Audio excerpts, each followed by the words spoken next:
Good evening, happy Friday, and welcome back to the channel. Well, I know what I want to talk about tonight, but I don't know if I have a special guest. It's chaos behind the scenes, and you should see me running around the green room. I think I really need that drink tonight. Don't mistake me. I got my faithful designated driver, Aged Boomer. I got my lovely and talented partner in life and blue wrench-wielding netter of Netters Network. And I have all of you. That's all the special guests I need. But the YouTubes are a busy place, and there's only so many hours in a week. So maybe someone will stop by, maybe not, who knows. Surprise is half the fun. So top off your drinks, get comfortable, and strap in. And we'll see where this flight's going together. Here we go.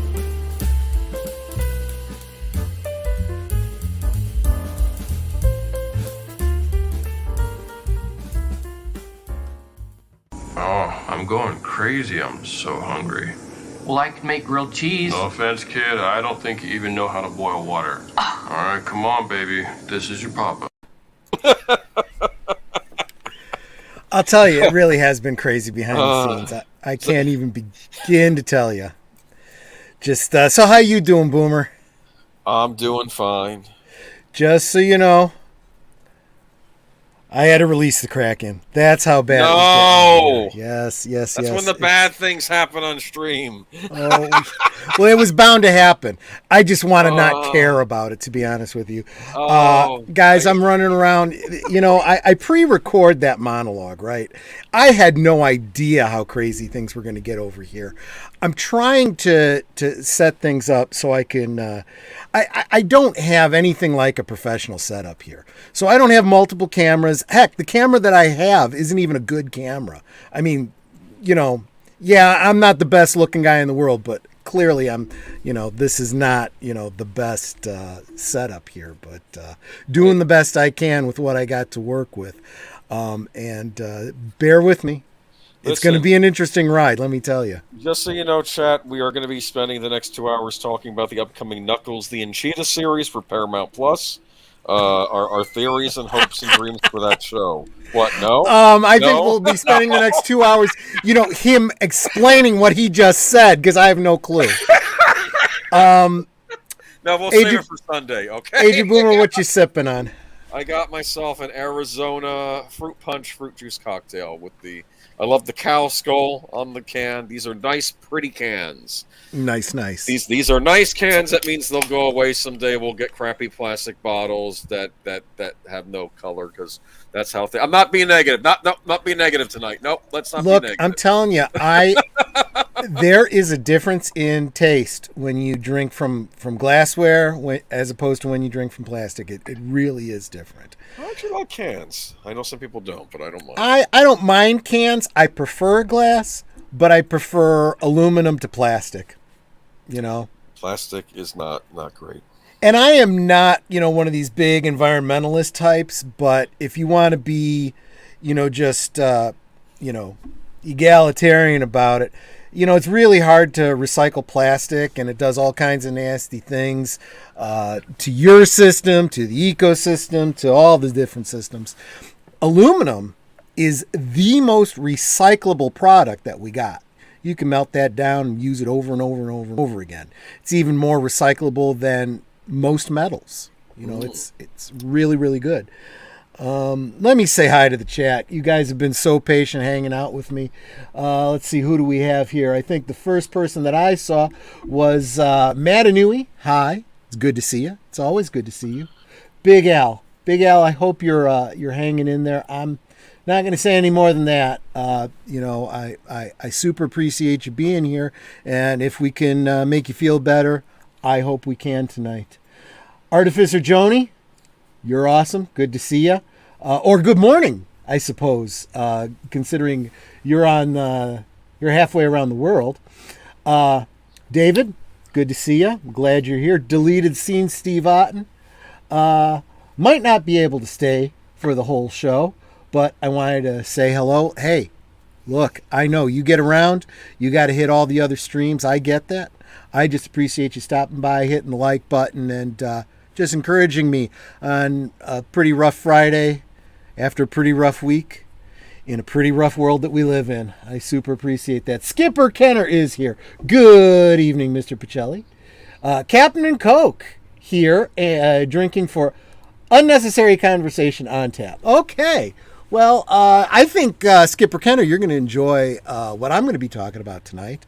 I'm going to do my absolute very best to show off some stuff with the one camera that I have, so you guys might want to, bear down because you might get a little motion sick. We'll see what happens. We're going to give it a try. Of course, Netter's in the house, wielding the wrench alongside David. Hope you guys can take care of the bots for me. And yes, deleted scenes. That was a segment from the bad lip reading. I just like that one particular scene. And yeah, good stuff. Let's see. Got anyone else here? You guys are chatting amongst yourselves, saying hi, Jedi Padawan. Good to see you, Trayla. Glad you're here. And Zelfel Guerrero. Good to see you. I'm sorry. I should roll my R's a little bit better. That would be Guerrero. Guerrero. Am I correct? Correct my pronunciation in the chat if I mess that up. I want to get as spot on as I can, if at all possible. Okay, so we got a pretty good group here. Good to see y'all. I'd love to know what you all are sipping on if you want to hit the chat with that. And so anyway, what's going on with you this week, Aged Boomer? Anything special? I got a Blu-ray in the mail. Which one? Horror Express with Peter Cushing and Christopher Lee. Is that a Hammer film? It is not, but it's sort of in that vein, that period. It's Sure. It was actually a Spanish production, from what I heard. Telly Savalas is in it as well, and it's. I think it starts out like in China, but like the China that's closer to Russia, and then the train goes through Siberia to Russia, and just like it's a trans-Siberian. I don't know. It was, and there's what is it? Christopher Lee finds a fossilized caveman man, but then it turns out there was an alien thing inside the caveman that's now killing people and taking over bodies, and it's sort of like The Thing, and it's that one bad. That sounds like your kind of movie. You might have gotten a kick out of it. It's from the early 70s. What you did was you got physical media so that they can never take it away from you. Well, another reason too is that for some reason this is one of these movies like Night of the Living Dead where someone screwed up on the copyright, or maybe they lost the copyright, and it's sort of a public domain movie. And the problem with that is that when something is public domain, you get a lot of crappy copies of that said movie out there. And I noticed that Arrow Home Video, which is a British company, but they've in recent years have also been releasing stuff here in North America. Mm-hmm. They release a lot of these horror movies, and in fact, I think someone called them. That you ever hear of the Criterion Collection of movies? Maybe. Sure, absolutely. Very, very fancy DVDs and Blu-rays. This company it's been called the Criterion of Shit, which I think is really mean. But like the movies they put out are kind of the B movies, but they give them very nice special editions. And I decided to pick up the Arrow release for Horror Express because Horror Express was featured in an episode of Creep Show, the new series, and I didn't want to watch the episode without getting the context of the movie, right? So I figured. I've heard about this movie, been meaning to watch it. Forget it. You have never seen Creep Show? I'd never seen Horror Express. Horror Express features in the season finale of the second season finale of Creep Show. It features heavily. Basically, what the episode is about, it's about this guy that creates a virtual reality machine that can let him go into and interact with any movie he wants. Do you understand? Like he can go live. I dig it. I dig it. That would be wow. Any movie you want. That covers a lot of ground, my friend. There's some parody films out there that might be a little bit of fun. He picks Horror Express. Oh yeah, that's the one I'd want to interact with. No, but I think he has the hots for the Polish countess in the movie, right? Yeah, maybe find another safer movie she might have been in. Maybe. Well, it wouldn't be an episode of Creepshow. Something horrible didn't happen to whoever's in. That's true. That's very true. But Joshua Z just joined us. Good evening, my friend. Good to see you. I imagine I kept waiting for someone in the episode and like comes up and says, "I can be any movie I want." Yeah. Well, like some nerdy guy says, "I want to be in Star Crash." And it's like, really? Star Crash, yes. Not Star Wars? Does Star Wars have a Carolyn Monroe running around in a bikini for the whole movie? I don't think so. Good point. Good point. That's an excellent point. Don't say that. You want to get sued? I know, exactly. Well, that's what I figured. But yeah, maybe Star Crash would be in their budget of movies to stick in this machine. Right. But yeah. So a lot of people loving the owning physical media. Own it, get it while you can because they want to digitize everything and take it away from you. When the weekend. When we don't have Evelyn Hampton in the stream, we got Skipper Kenner with the obscure old cheesy films. That's a good thing. I'm not complaining about that. I have to say that you're talking about physical media. We have a Nintendo store we'll be covering Sunday where you have digital games on their eShops and they're shutting them down. So that stuff is going to disappear into the ether. Yep. Because some of that stuff never got a physical edition. Now it's going to vanish. So that is, it's funny that this. We didn't discuss at all what we were going to be talking about before the stream, but it just shows how you and I are so on the same wavelength because that's a perfect lead-in to what I wanted to talk about tonight, and that's the revenue streams that drive the entertainment that we love, right? I've been doing a lot of talking recently on the interwebs with, well, let's face it, a bunch of people that, when it comes to a battle of wits, I'm fighting with unarmed opponents. Is what it really comes down to. Stephanie Janicek has the exact same problem on her streams. People saying things because they just don't listen. Just maybe stop talking a little bit and listen a little bit. You might learn something. I know. I'm being kind of negative. I'm being kind of preachy here, but it does get frustrating, And there's reality and there's what you believe, okay? And you sometimes have to go, gee. Maybe my frustration in life has to do with the fact that reality and what I want don't mash up. Maybe kind of adjust your worldview to the way things actually are. You might not be happier, but at least you'll be more prepared to deal with it. Okay? Yeah, reality bites, as us 90 kids. Good point. This is something I try to teach my stepkids. They didn't listen. They'll learn on their own the hard way. Mm-hmm. But I always said, there's the way you think things ought to be, and then there's the way things are. And you'll be very frustrated going through life expecting it to be the way you think it ought to be, because it ain't gonna be. Right? However, if you face life the way it is and deal with it the way it is, you can make it a little bit better and you'll be happier. I also hear a lot of people talk about, I went to see this movie and I went in with zero expectations and it wasn't that bad, and then I hear about people that I went to see this movie and I was expecting so much and it really let me down. You know what? Don't go in with expectations. Just go in, enjoy it. If it really sucks, then it really sucks, and that's fine. But if you go in with no expectations, you can't be disappointed, right? It can be tricky, though, because of the hype machine Hollywood ensues, right? It's like you have to watch out for that. I'll be blunt. I've been taken in by the hype every so often and been disappointed, so you have to watch yourself with that, right? Well, that's why Netter's a big one for, if the movie or whatever it is big, all hyped up, she's not interested. We didn't go see Titanic because she just didn't want to. Well, I got to be honest with you. When we finally got around to seeing Titanic, I'm like, I don't really feel like we missed much, Because you didn't see it on the big screen where you were like there on the ship. You know what I saw on the big screen? You know what I did see on the big screen? What'd you see? Raise the Titanic. I'm good. I saw the original movie, The Titanic. The band played on. Yep. I didn't need to see some wannabe remake. I know. And what frustrates me is Titanic, and the other one that was like this was Pearl Harbor.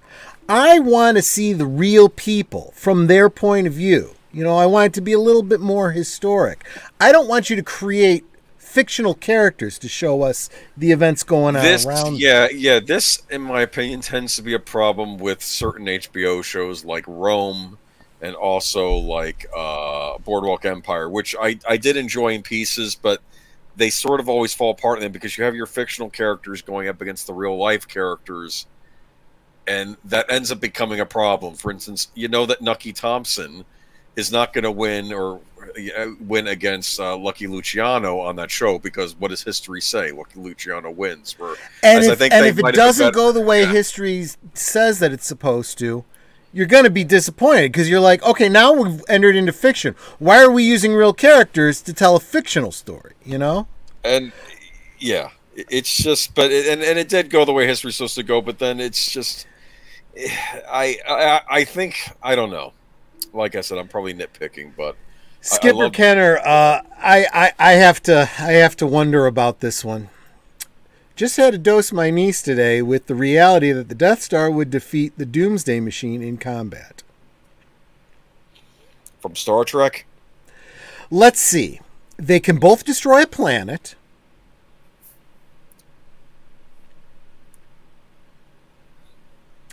So we're talking about, you know, equal firepower here, you know, but we don't know anything about the capabilities of the navigation on the Doomsday Machine. We do know the Death Star can enter hyperspace, so we know it's more maneuverable.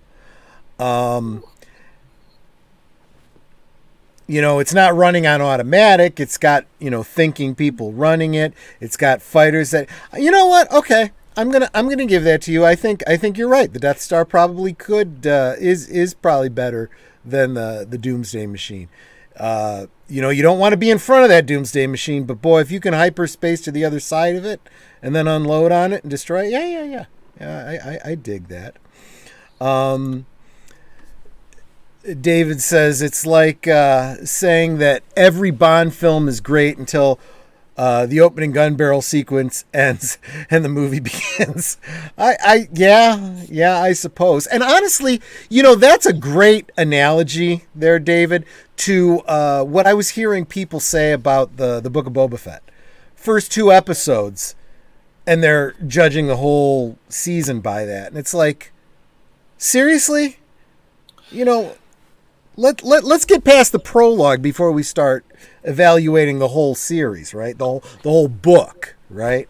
To be fair with Bond films, usually the pre-credit sequence, like the little adventure you see before the credits start, those are usually always pretty good, even when the regular film is so. Like even Living Daylights, which is not necessarily my favorite Bond film, the first introduction of Timothy Dalton, that action sequence at the beginning of the movie is actually kind of cool, because it's I think it's them going up against the anyway, the guys that they were doing a training exercise, and then it turns out they're people in the training exercise that are actually infiltrators and killing off the spies, and then Bond has to go after them. It's actually a neat little action sequence. I love the fact that James Bond, every film opens up with some en medias res. You almost kind of wish you'd seen the story that went before that. Yes.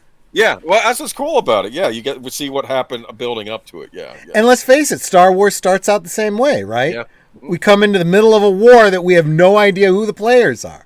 Jedi Padawan Trayla, I love seeing that icon of you smiling. That's a great icon. I wish more people would use their own picture. This is nothing against you, Boomer. That's perfectly fine. I totally understand. But I love to see your faces when you guys are in the stream. That doesn't go for you, Skipper Kenner. I don't need to see your face. I know what your face looks like. I'm going to the Batman, that, you know, sparkly bat film, with cautious optimism. That way, it's if it's good, I'm surprised, but if it's not, I'm not let down as much. Yeah, I get you. I know, Trela, that I'm pretty sure I've seen you in the streams over on Midnight's Edge. Midnight's Edge did a great video very, very recently. I think it was within the past week, talking about the behind the scenes and the how the Batman film came about, and how it was originally intended to be a Batfleck film in the Snyderverse until they decided they wanted to go a different way, and now they're kind of floundering. They really are. They don't know what they're doing over there, and that's not. I'm not saying that in a negative way. They literally don't have a plan. You know, Matt. I agree with Matt Inouye though. I'm expecting it to be middling. It might be an okay film, but they are still operating with so many oars out of the water. They don't know what they're doing. They don't know the material. You know, I was in, and it's a shame that Sir Torin isn't here. I was actually in The Music Man, in a local dinner theater when I was in grade school. And there's a line from the opening number. I don't actually remember what it's called, but it's a bunch of traveling salesmen on a train. And they're singing in a way that indicates, you know, the cadence of the train. You know, it starts out chugga, chugga, chugga, and then it gets a little bit faster, faster, faster, faster, and then it slows down as they come into the next station. And they're talking about their business and what they do, and they're talking about this guy named Harold Hill. Everyone's heard of Harold Hill, right? And there's this one guy who really doesn't like him because he doesn't know the territory. And that's kind of how I feel about some of these filmmakers. They don't know the territory. They don't know the material they're working on. This was an insight that I had, I think it was today while I was watching Midnight's Edge. I realized that this whole idea, they were talking about the Lord of the Rings fiasco that's happening over on Amazon, which we'll also be talking about on Sunday on Geeky Geezers on Aged Boomer's channel. Links in the description. Please subscribe. It's a much better show than this one is. If you're watching this show, you should really be watching the Sunday night Geeky Geezers. But be that as it may, you can talk about it tonight too if you want. I mean, a little bit, maybe a little bit. The thing I'm going into on Sunday was where they're getting their material from, and I balked because I originally wasn't even going to be commenting on it. I'm like, I'm just done. But then I saw that, I'm like, now I have to say something. Yeah. So they were talking about that, and they were talking about let's see, Scorsese had said something, and then just recently some other big director came out. What they were basically saying is that, like, superhero films are ruining Hollywood. You know, that it was Roland Emmerich, I think, the one behind the recent release Moonfall. There's a couple people that have come out and said this. And here was the realization that I had.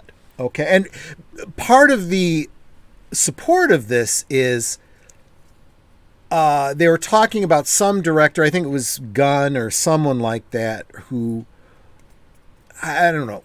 No, it wasn't Gunn. It was someone that wanted to do one of the superhero films.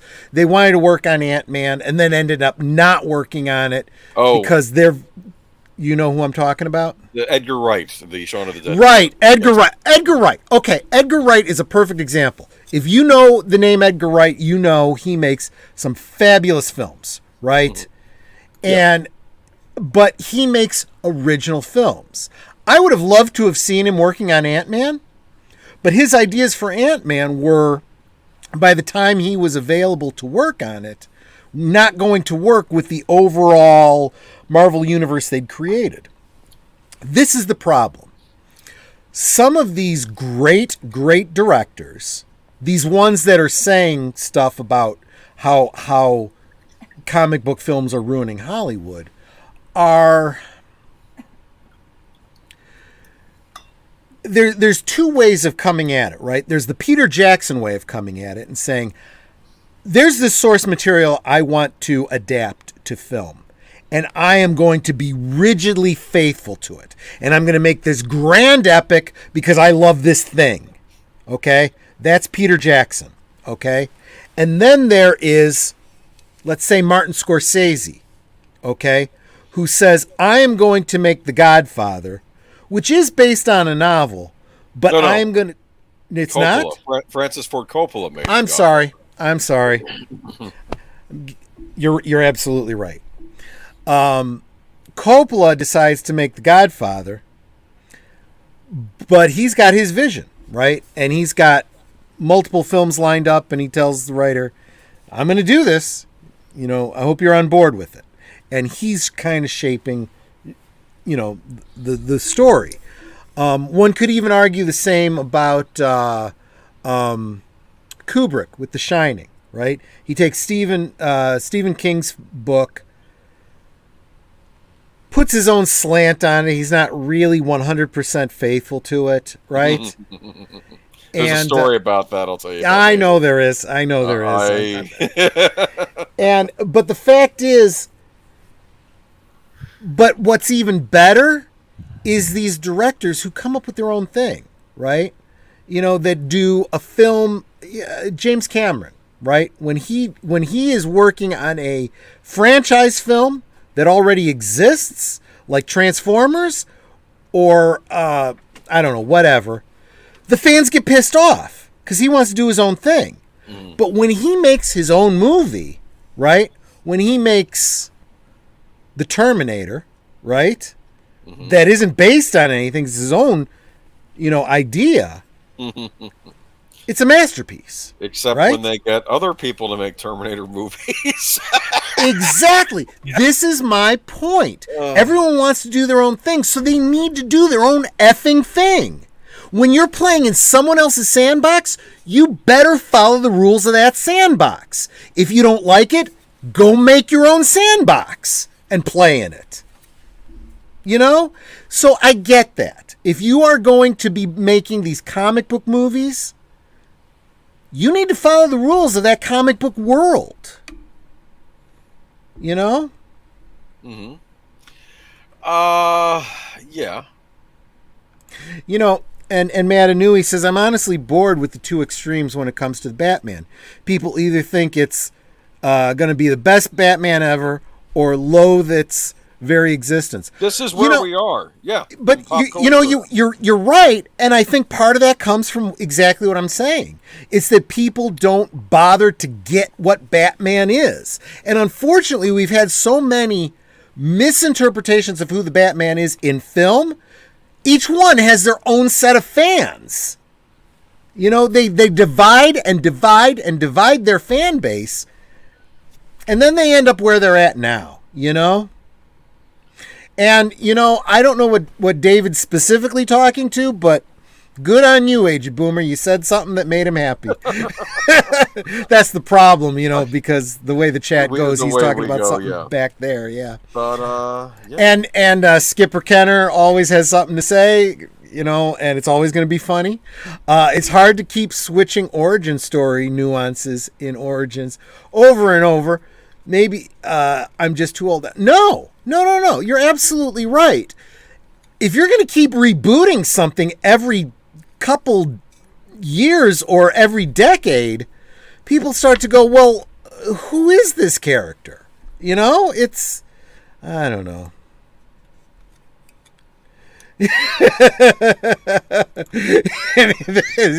I know what he's referring to. You love to see my face. I'll be there in 30 minutes. Yeah, well, I'm streaming right now. I'm not going to answer the door. So, smart ass. I love this. Nothing beats Friday night last call. I haven't even gotten halfway through this drink. So let's see where this goes from here. Well, here's the deal. Okay. And I'm getting amens, and I don't even know what we're talking about. But I can agree with this. Respect the source material. Now, respect the source. This is a lot of people say this. Respect the source material. Respect the source material. On and on and on and on. We need to go one step further. Respect the source material, or go make some fucking other thing. It really comes down to that. Well, I don't know. Like, I'm thinking back to maybe Nolan's Dark Knight trilogy, and did we think he respected Batman in those movies? That's a hard question to ask now. At the time, I would have said I'm not sure. Now I'm almost inclined to say yes, because by comparison to what we've gotten since, you know?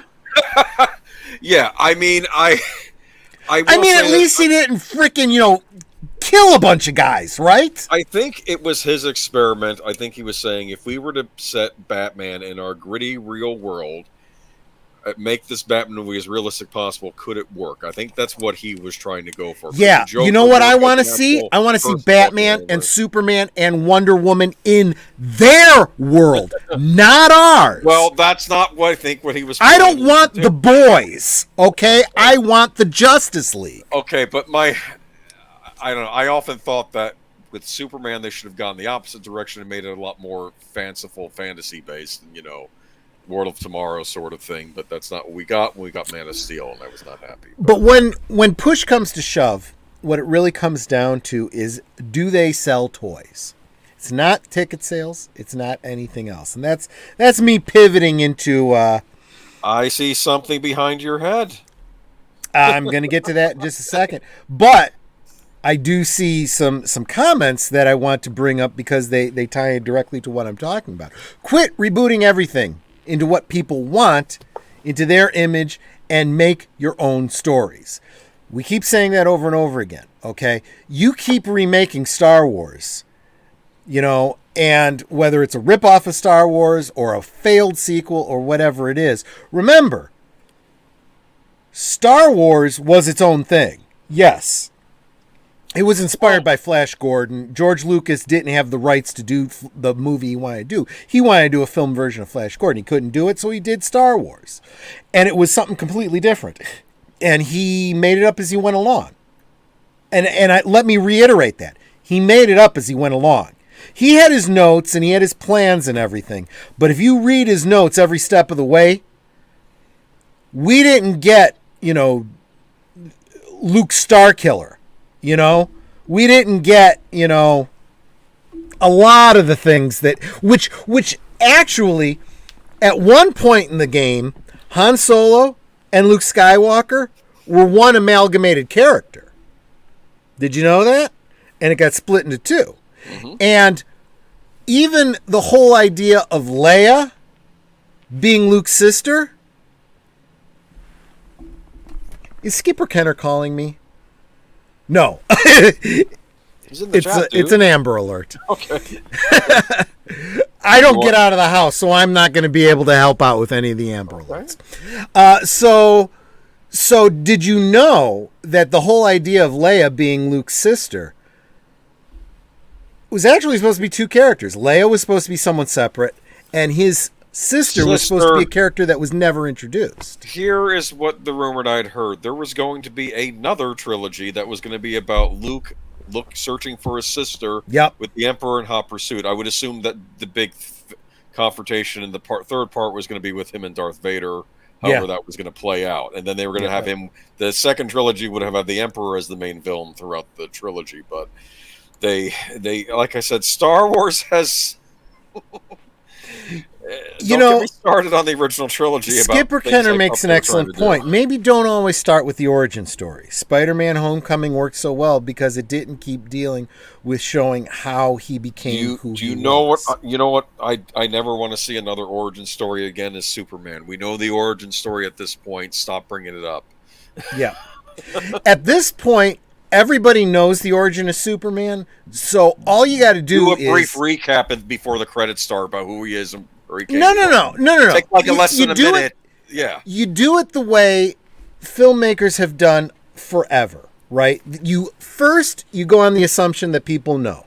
And for those that don't, you just throw in a line. When he goes home to visit, his mother, you just throw in a line. When we found you in that field... in that rocket ship, boom, you got it all. Yeah. That's the key, right? You have on the one hand, the big rule of cinema is show, don't tell, right? Boy, this. Oh! We're about to get some weather. That's what it is. It's not an Amber Alert. What kind of weather? Bad. It's an emergency warning. But you know what? Again, I never leave my house, so what do I care? Really? So nice and. And I got people that shovel the snow, so I don't have to worry about it. You live in Florida, so you don't have to worry about it. It's a cold 68 degrees right now. It's horrible. But honestly, this is the other thing too. The most successful comic book film to realize that these are modern Western myths, right? These characters, Superman and all the Justice League, and over on Marvel all the Avengers, these characters are the modern myths. Basically everyone knows them. They've made it into the zeitgeist of the general audience at this point. So if you want to do a Superman story, if you want to do a Spider-Man story, if you want to do a Batman story, do it the way Tim Burton did it. You jump in medias res, and you just give a little quick exposition that fills them in if necessary, and you go on from there. And what was great about Spider-Man Homecoming, although it didn't play out this way because they kept trying to pivot towards the Marvel Universe, was, at least at the beginning, you could imagine in your own mind, you know what, this is just Tobey Maguire, or, I'm sorry, the other kid, I don't remember his name, who got real popular with this last movie because he was able Andrew to Garfield. Garfield, right? Oh, don't get me started on those. I'm sorry. You could assume it's the same Spider-Man, just played by a different actor, but he's a good actor, Andrew Garfield, and I think he kind of got the short end of the stick when it came to Spider-Man. But I did not like either of those Amazing Spider-Man movies, and I'm blaming a lot of that on director Mark Webb, who is currently working on Snow White, the Disney Snow White movie. Jedi Padawan Trail. I'm in Texas. Snow is the apocalypse.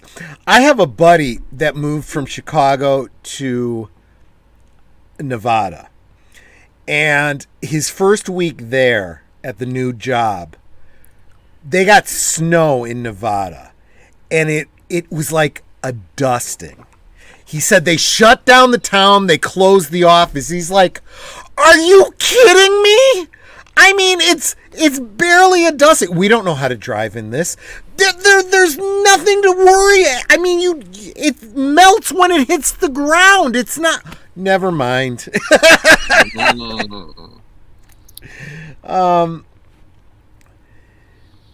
Yeah, no, Agent Boomer isn't gone. I just don't know what happened to his icon. It's weird, but as long as he's here, I'm not too worried about it.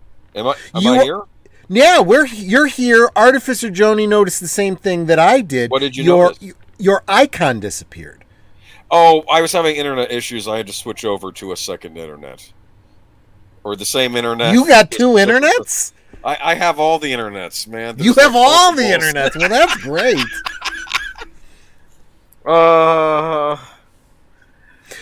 Skipper Kenner is asking whereabouts in Florida are you? Obviously, don't be too specific. Southwest. Yeah. He's in the he's not quite in Gator Country, but it's really, really hot. Oh no, I'm in Gator Country. Don't say I'm not. I've seen too many gators. I guess all of Florida is Gator Country, right? My area is Gator. Don't say I'm not in Gator Country. They get uncomfortably close. You get cheap orange juice there. That's what's important. I have to say, we've never been completely out, but during this supply chain issue, even we're starting to run out of the OJ on the shelves down here. It's a little nuts. Yeah. I remember when I went to I've been to Florida a couple times throughout my life, like literally like 3 times in my life. I went when I was a little kid. I saw and Skipper Kenner's probably going to berate me for not knowing exactly which mission it was. One of the Apollo missions that took off, it was the one that linked up with the Soyuz. That's pretty cool. I don't remember which mission specifically that was, but I saw the launch of that. And that was the first time I visited. That was back when it was Cape Canaveral, I believe. Anyway, I did get to what do you call it? I went to Busch Gardens. I went to SeaWorld, and we went to Disney World. And I got to see all of that. And I was scared to death by the 20,000 Leagues Under the Sea. I mean, I was a little kid at the time. And that was the first time. Second time, I went with a buddy of mine. We drove down to Florida because he was moving up here from Florida. So we needed to drive down with his family in a car, pick up a big, truck, and haul all of his stuff back, and we were sharing the driving. No, it was challenging, but I did get to see, at that time, I saw Universal Studios theme park, which personally I think was better than Disney World. Oh, better, yes. Yeah. It's bigger, actually. I may have to do a stream about this one time because, I saw the Jaws ride. I saw the Back to the Future ride. I'll have to talk about that. Did they have the sometime. Ghostbusters show when you were there? Or did they? I saw the Ghostbusters show. Yeah. That was neat. Yeah. Everything about that. I got slimed. It was kind of cool. I'll say this for Universal Studios. They sometimes get rid of some of the older rides, and we don't like that. But at the same time, the stuff they replace it with is usually equally as good. So it's not like you're losing something. For instance, we lost the King Kong ride, which I loved. You impressed David, by the way. Just wanted to let you know that. I'm telling you, I'm swimming in the internets here. Right? You got the internets. I need to move to Florida. I really you want to get on my internet where it's all cool stuff and none of the BS, right? I'm gonna have to talk to you, Skipper, about what you're doing in Florida. I'm wondering if it's G.I. Joe related. Just wondering. I don't know for sure. But yeah. So anyway, so that was the second time I went to Florida. The let's see.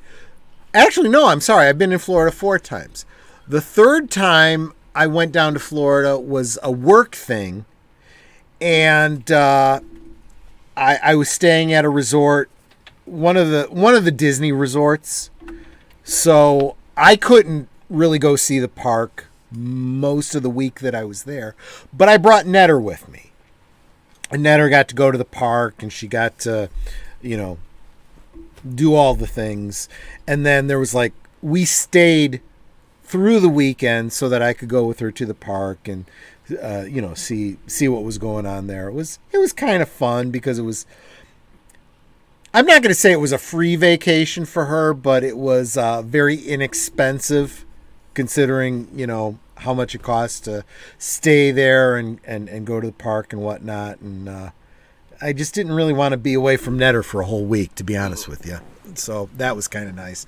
And then the last time I was there, I may have to tell this story on another stream sometime. We were supposed to go on a cruise for a buddy's wedding in the Dominican. Well, we were supposed to go from Florida to Dominican Republic to I don't know where the hell in the Bermuda Triangle, and then back again. And we had a very interesting adventure. If you've ever seen the movie Terminal, it was very much like that. It was kind of a cross between Terminal and Castaway. It was kind of a nightmare, and Netter at this point is very uncertain about ever going back to Florida as a result. But Or cruises. Well, I'm with you on the cruises, but I wouldn't blame Florida for that particular incident, although we'll talk about that sometime. Real quick, want to say hi to Mr. Matchstick, who just dropped in. And Mr. Matchstick, please drop in the chat your link. You know what? All you blue wrenches, you need to drop your links. That's kind of why I gave you the blue wrenches, because so far, I am not as big as Stephanie Janicek. I don't have a bunch of trolls lurking here. So, for the most part, you guys really have blue wrenches just to drop your deets in here. What? I'm going to drop my channel in here now. You can if you want to, but it's in yours is in the description for this. Well, isn't video that here. sweet of you? Thank you. Every week, dude, you are my faithful designated driver. You're the one who stays sober to keep this chat on course because I'm Well, we're off course. 3/4 of a way wanted through a to crack talk in about how do you tell if your latest movie franchise or whatever So is successful? let's get back to we were on Spider-Man. Let's stick on Spider-Man because that's exactly what I wanted to talk about. Notice that Mr. Mashik dropped his channel. Please subscribe to him. We will be talking at the end of the stream about what he's got going on this week. Netter too. Well, Netter's in the description as well, but she just dropped hers. She's got a rewatch tomorrow. We'll talk about that at the end of the stream. Okay, so Spider-Man. Okay. I don't know if this is still true, but it used to be that Spider-Man was the #1 moneymaker in terms of marketing. It makes more money in terms of comic books and costumes and toys and all the things way far and above any TV shows and movies that they make. This is why Sony is so desperate to hold on to that property, because that's where the money is. So I encourage, and I do this every week, I encourage people to follow Valiant Renegade, right? I encourage people to subscribe to Cameron Pasha's Patreon, watch Midnight's Edge, okay? Because these guys talk about the numbers.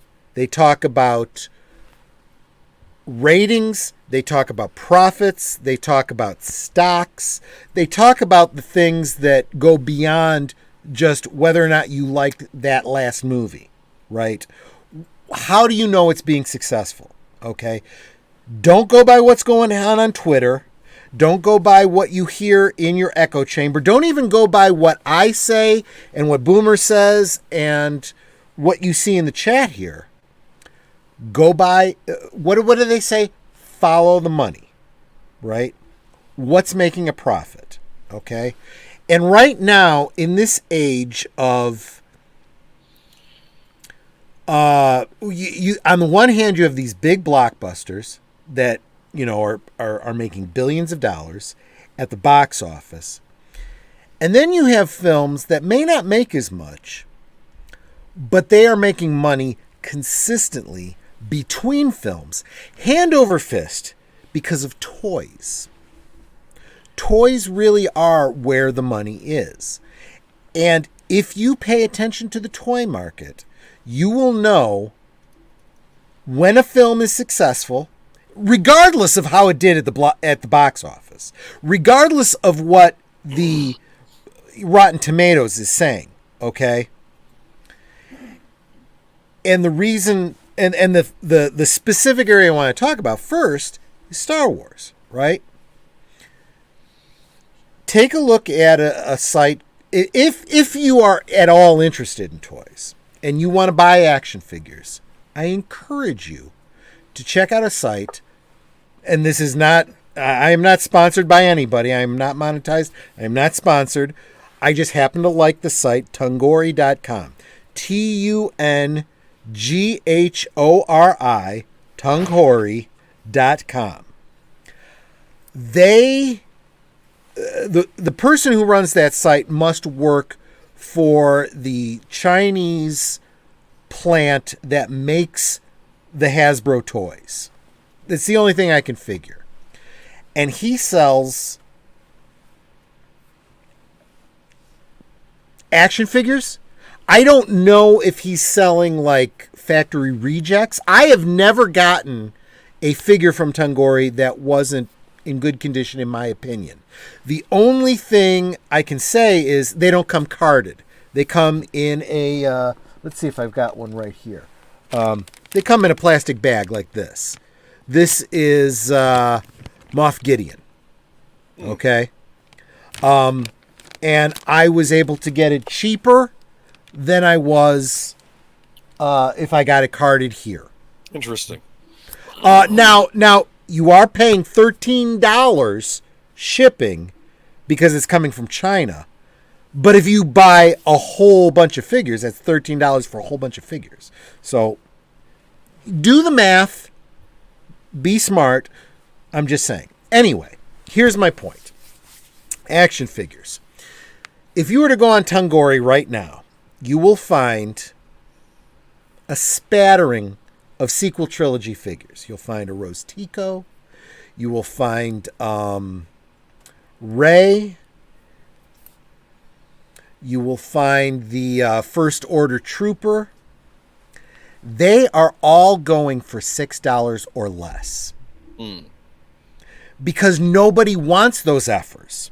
Are they out of print at this point? Are they even still Yes, being made? Yes, that's an excellent point. Yeah. They are no longer being produced. So that's the other upside to Tungori is they have some They basically have, and that's probably a big part of it. They have the overflow, right? They have a bunch of figures that that Hasbro couldn't get rid of. They probably were going to go to a landfill, and Tungori's like, mine, sell, make money on the side, whatever. Okay. So there's that, okay? But what's a little bit more, you know what? I'm going to just I've got a tab open for Tungori, okay? So, for example, Poe Dameron, $7.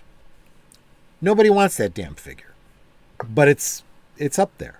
Mm-hmm. Lobot from Empire Strikes Back, $13. Okay? Mithril. Mithril. I actually have him. I have him around here somewhere. Let's see. Is this him? Yeah. Let's see. I don't know if you can see that figure. This No. is the blue dude that Mandalorian pulled out of Carbonite. $13. The Mandalorian is going for $14. Actually, they've got like 5 different versions of the Mandalorian. So that's got to tell you something. $15 for Bo-Katan. $14 for Kuel, the Ugnaught from Mandalorian. $24.99 for Clone Captain Gray from the Bad Batch. $30 for Legion Clone Trooper Troop Builder. Yeah, that's a problem. It's a troop builder, you know. Lando Calrissian's going for $10, but Han Solo from Solo: A Star Wars Story, $8. So this is kind of giving you an indication of what people find to be valuable. Cad Bane, who just appeared in the last episode of Book of Boba Fett, $14. However, currently out of stock. It went up for a short time. Cad Bane, which was released for the Clone Wars, had been up for a long time until he sold out, and then he was out of stock. And then somehow they found some more to sell after Book of Boba Fett. I got him. He's on his way, but he's now out of stock. Yeah, he was a popular character, I think, with a lot of the people that watched Clone Wars, right? Yeah. After you saw Clone Wars, yeah. You're absolutely right. So what I'm getting at here is, if you look at the value of these figures, how did I change the channel I was on? Anyway, I'm more than 2/3 of the way through this drink, so I'm. I may have some technical difficulties as we go forward. Oh, I did want to bring up Deleted Scenes now has a channel, and he may be bringing up some content on it soon. I am so glad you finally did. I've kind of been pushing him. I've kind of been saying, David. He's also on Twitter if you want to follow him at deleted_scenes. Okay. Oh, I'm sharing the wrong one, but. What's he saying? Not heavily into Star Wars Black Series, but a recent visit to Target, they had a shelf peg for deluxe Black Series figures priced at $31.99. let me tell you something about Black Series, okay? Black Series is a marketing nightmare for Hasbro because they had the Black Series that you're talking about, David, which is the 6-inch figures, okay? And that's fine. That's fine. They also had, for a while there, a Black Series of 3 3/4-inch figures. So sometimes I will tell Nanette, I am looking for this figure, this character, see if you can find him. And she'll say to me, is Black Series okay? And I'll go, don't know. Gotta check. Is it 3 3/4 or 6-inch? It's a friggin' nightmare. I got some issues with Hasbro, but we'll get into that in a moment. But what I'm getting at is the toys sell. The licensing is where the real money is. You can have a film that is a flop, but it will still be considered a success if the marketing is there. This is Can I tell you a little bit of a funny story Please. from a Walt Disney documentary? You talk, I'll drink. One time, a long time ago, someone went up to a young Walt Disney after Mickey Mouse was starting to become a thing and says, hey, we'd like to make a T-shirt with Mickey Mouse's face on it. And then Walt Disney said, okay, how much do we pay you for that? And they said, no, you don't understand. We pay you to put Mickey Mouse's picture on it. And that's how licensing that was, I mean, if you think about Disney, especially those Disney cartoon characters, they were probably one of the earliest examples of. Think about that for a moment, though. Think about it from Disney's point of view, from Walt Disney's point of view. Yeah. Okay, here's his thinking. You want to put my character on your shirt, and you're going to market for me. That is advertising for me. That's probably what he thought. Yeah. Exactly. Because this was a time before the idea of marketing, right? It might have been his brother who handled the business side of things. He says, no, they're going to pay us, not the other way around. That might have been what happened. Yes. He wasn't thinking licensing. He was thinking advertising. And that's perfectly fair. That's not, I mean, we laugh at that now, but from his point of view, it makes perfect sense. I remember Netter one time saying something about wearing a Coca-Cola t-shirt. She's like, why do I have to pay for a Coca-Cola t-shirt? They should pay me for the advertising space on my chest. And I'm like, well, since people would want to look at your chest, you're absolutely right. They should be paying for that. Just saying. I like to look at her chest. I'm just saying. Anyway, that as it may. There are people out there that collect Coke merchandise and don't necessarily even drink Coke. Did you know that? Because that's how much they like. I absolutely do. I've seen like Antiques Roadshow and Pickers and shows like that. Yeah, absolutely. I totally get that. So what it comes down to is those toys are worth more than the movie, okay? So when you hear that X film made $1 billion, okay? You better believe that film probably made more than $1 billion in toys. This is the kind of thing that we don't have the numbers for. So if you watch Valiant Renegade, he can talk to you about, the streaming numbers. He can talk to you about the box office numbers, so forth, the stock numbers. What he can't talk to is the marketing dollars. Okay. So when Solo: A Star Wars Story failed to make a profit, you can see that the movie itself did not make a profit. What it cost to make and what it cost to market put together, minus what they made, they still lost money, right? Mm-hmm. So where's the offset? How did it do in action figures? Well, I just told you. They're barely able to give away an Eckhart, action figure. Nobody wants that Han Solo action figure. Nobody wants a Han Solo figure from the last jet. No, Force Awakens. Force Awakens. Yeah. Nobody wants that figure. But they're buying Empire Strikes Back and Return of the Jedi and Star Wars figures hand over fist. And they can keep putting them out, different costumes, different poses, different, accessories, and people friggin' buy those things. How are the Lando figures from Rise of Skywalker selling, or was there one even made for Rise of Skywalker?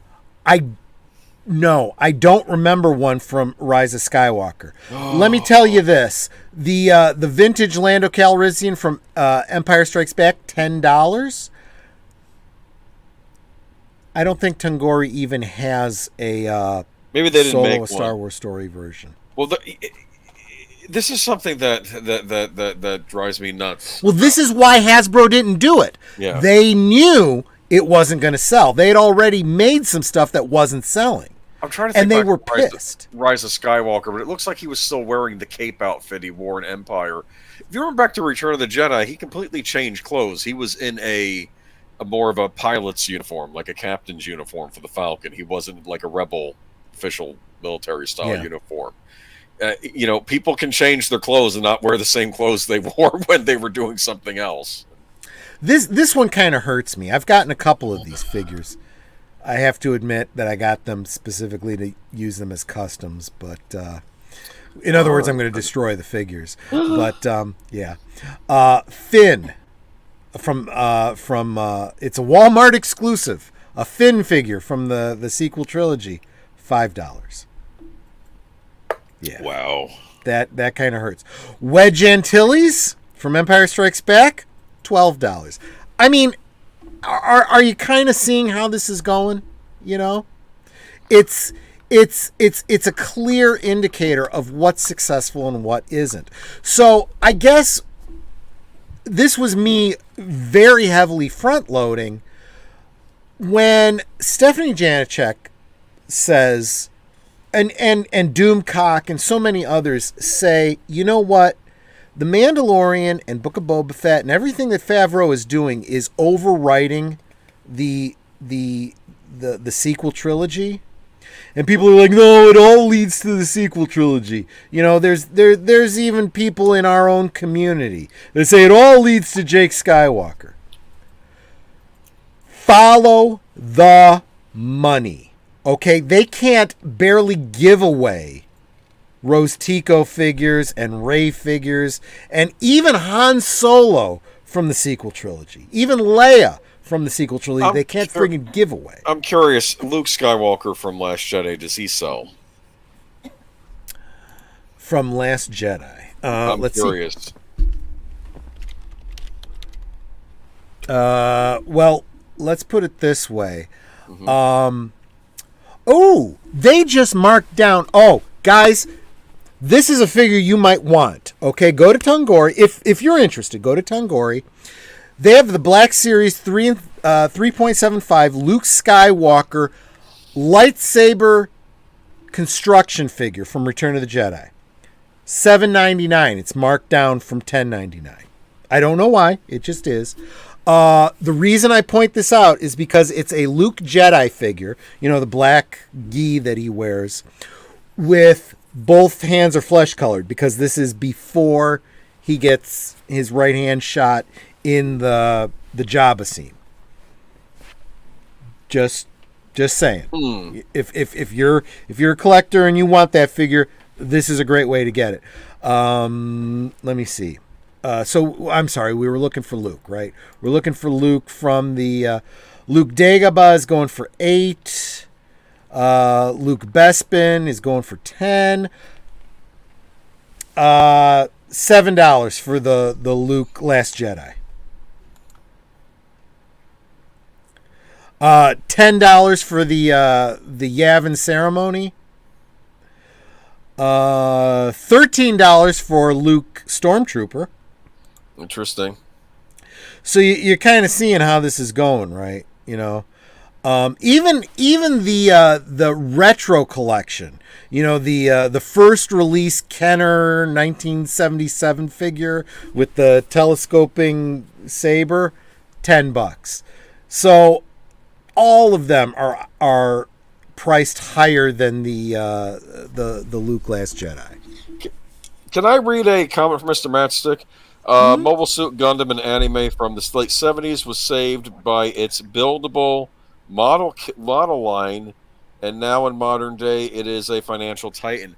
a lot of the money, especially at least for that particular anime series, which is like their big. I was not even an anime fan, and I knew about those. You've seen those model kits. I'm sure with you being in the toy world, you've seen Gundams, Yep. even if you haven't been into the anime. Yep. Yeah, exactly. I couldn't go into a comic book store or a model shop or, you know, a hobby shop without seeing those things. And I had no idea what that stuff was. I thought it was kind of cool. But, yeah, no, you're absolutely right. It's all about the marketing. So I think you guys know I'm kind of a toy guy. I'm actually way behind on my toy videos. I've got a bunch of toys that I've gotten that I kind of want to share with y'all. But I think I've kind of made my point here that, you know, the sequel trilogy doesn't sell, right? Despite what you think the numbers show, and if you follow Stephanie, go ahead.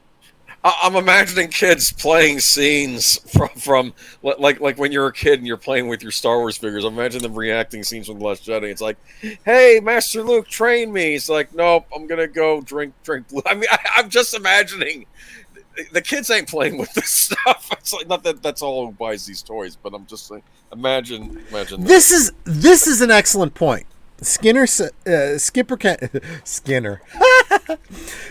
Kenner says, one of the most interesting things I noticed in the 90s was that everything we joked about in Star Wars figures, overweight Porkins, Greedo with blaster hole, armless Pondo Bob, etc., was made. This is absolutely true. Since the 90s, we have been getting variations of background figures. Characters that showed up for one scene, you know, and they're getting action figures. And they are on the secondary market selling for more than Rose Tico and Ray and all of them, you know? Yeah. It's an excellent point. And let me get rid of this bot here real quick. Yeah. As frustrating as StreamYard is, it actually does make it easy for me to block the bots because it's a one hit button, whereas over on Facebook the blue wrenches have like a bunch of different options. I can just block him and he's gone. And that tells me I'm probably doing okay. I've got enough viewership that they got to send a bot after me. But anyway, what I did want to share was, okay, guys, I'm going to warn you in advance. If you get motion sick, you know, you might want to look away for a moment. You want to get rid of the comment before you show what you want to show? Oh, yeah. Good point. In fact, what I'll probably do is I think I'm going to remove my, let's see, how do I stop the cam? Oh, it's just me now. It's the Boomer Show. It's Boomer all the time. Yeah, I'm getting tired of some of these names. Sorry about that, guys.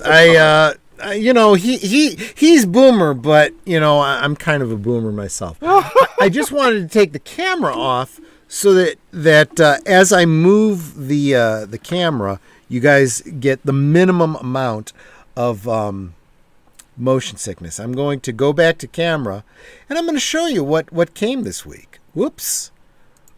Oh, sorry about that, Boomer. You can bring my apologies. If it helps, okay. I'm trying to do advanced things here under the influence, so bear with me. The Boomer took over, and then I kicked him out. Right? Yeah. Okay. Hold on a second. Let me. How do I? How do you do the thing with the thing? I understand. Whoops. Let's see. How do I put my? Oh, I see. Start cam. There we go. Start cam. There we go. Dun dun dun dun dun dun dun dun dun. And you will notice, not only is that the Mandalorian, but you will notice Grogu and everybody's favorite Cara Dune. Mm-hmm. Yep. It's pretty sweet. So yeah, I've got my. That's a cool looking ship. It really is. Oops, I got to work around the. Yeah, it's really hard to see the inside. Let me bring out real quick. So there were 4. Let's see. Bear with me, guys. I'm doing my best here. I'm trying to show you. There we go. Solid carbonite. What is that? So this character, a lot of people have interestingly said this is Kathleen Kennedy and carbonite. No, it's That's not. Funny. What you need to do is you need to Google up a character named Donnie, Dani. Donnie, and then back there, towards the back of the ship, we've got some other carbonite figures. Yeah, we have Rick Duell and Cheeto. These are characters from the Marvel Comics line of comics. This is my expanded universe as I recall it. Very, very excited about that. This was these carbonite figures. We saw them in the first season of The Mandalorian, and they were stretch goals for this HasLab. What's really difficult here, and I haven't put all the doodahs in there yet, but there is a lot of cool detail here. Let's go to the top. Right here, what you're seeing right here, that's an escape pod. That was another stretch goal. I'm not gonna open that up right now. You know who actually did a really good video of this was she did her unboxing of this. Cool. So actually, these figures that I'm showing you, including Grogu. Wait. There we go. Grogu right there. I got these from Tungori because I did not want to open up the figures that I got with the Razor Crest. And this canopy here is literally just, and then it just pops on there. A little glare there. There you go. But so that's the Razor Crest. There's a bunch of videos that do unboxings and showing it. I just wanted to show that I got this thing. Guess how much it cost me? I don't know. 200. Do you remember how much it was, Netter? The Razor Crest, well, let's see. I just sold one for, it was through, 300. 300. $3.99, I think. Yeah, it was almost $400. No, it was $350. $350. It was $350. $350. $350. Technically, I got it for free. What? Technically, I got it for free. Yeah, so take a look at this. This was not a stretch. Oh, you can't see it because of the glare. This is basically the same Mandalorian figure. It's just in plastic. This came with the Razor Crest. It was they were planning to put Mandalorian in with the Razor Crest, no matter what. The reason that it was basically free for me was because I got 2 of them. Whoa. And then I resold one on the secondary market for double. Whoa! So you made your feedback, what you paid. $800. So maybe a little profit. And who sold it? Netter. Netter did it. Netter did it all. She ordered it and she got it for me, and then she sold the secondary one because she is my enabler. To a soldier. Really? Yeah, it was going to an APO address. Oh, that's really cool. So is it going to a military base? I guess so. Yeah, it's an APO address, so yeah. It'd That's be actually funny really cool. if he was in some general's office and, like, you know how, like, you traditionally have, like, you know, like a Civil War reenactment or maybe a World War II. He's got the Mandalorian Razor Crest. Star Wars. Yeah. I can imagine. So, again, because of the glare, you're probably not going to be able to see this, but it came with like 25 friggin' like sidearms and guns and boxes and stuff. Those are useful. Those are cool. They're it's going to take a long time for me to insert them into the armory that's in the Razor Crest. I've seen some people say they had to use tweezers in order to put them in there. This kind of reminds me of back in at the time of Empire Strikes Back, there was a mail away for Kenner where he could get extra weapons and the backpack that Luke carried Yoda in, and Hoth backpacks and the rebreathers that Han and Leia wore, in the Space Slug and stuff like that. So this figure here, this is the off-world Jawa from the first season of The Mandalorian. This came with the Razor Crest. Probably not going to open it because I don't have to. I got this figure from Tungori. Loose. So I'm probably going to have Netter go ahead and resell this. So I'll make a little bit more money back. Not always going to do that if I get a HasLab or something, but I'm trying to be as smart about this buying as possible. But so let me get this across to you. This license has made a lot of money for Hasbro. Hasbro is paying a lot of money to Lucasfilm. Mandalorian, Grogu, Book of Boba Fett. I haven't even begun getting the figures for Book of Boba Fett. Oh, Netter thinks I need a booze sponge, so she has just handed me some popcorn. So I must be slurring my words or something. I don't know. Popcorn can actually be a fairly healthy snack as long as you don't slather it with butter. I slather it with butter. In fact, I'm spoiled. I don't just use butter. I use clarified butter. What is that? Expensive. Okay. Well, yeah, I could make my own clarified butter and save some money, but I'm cheap. I'm lazy. I'm not cheap. I'm lazy. I spend money for the convenience. So if you go to the store and ask them for ghee is clarified butter. Okay, it comes in a jar, and it's all the butter fat with the water boiled off.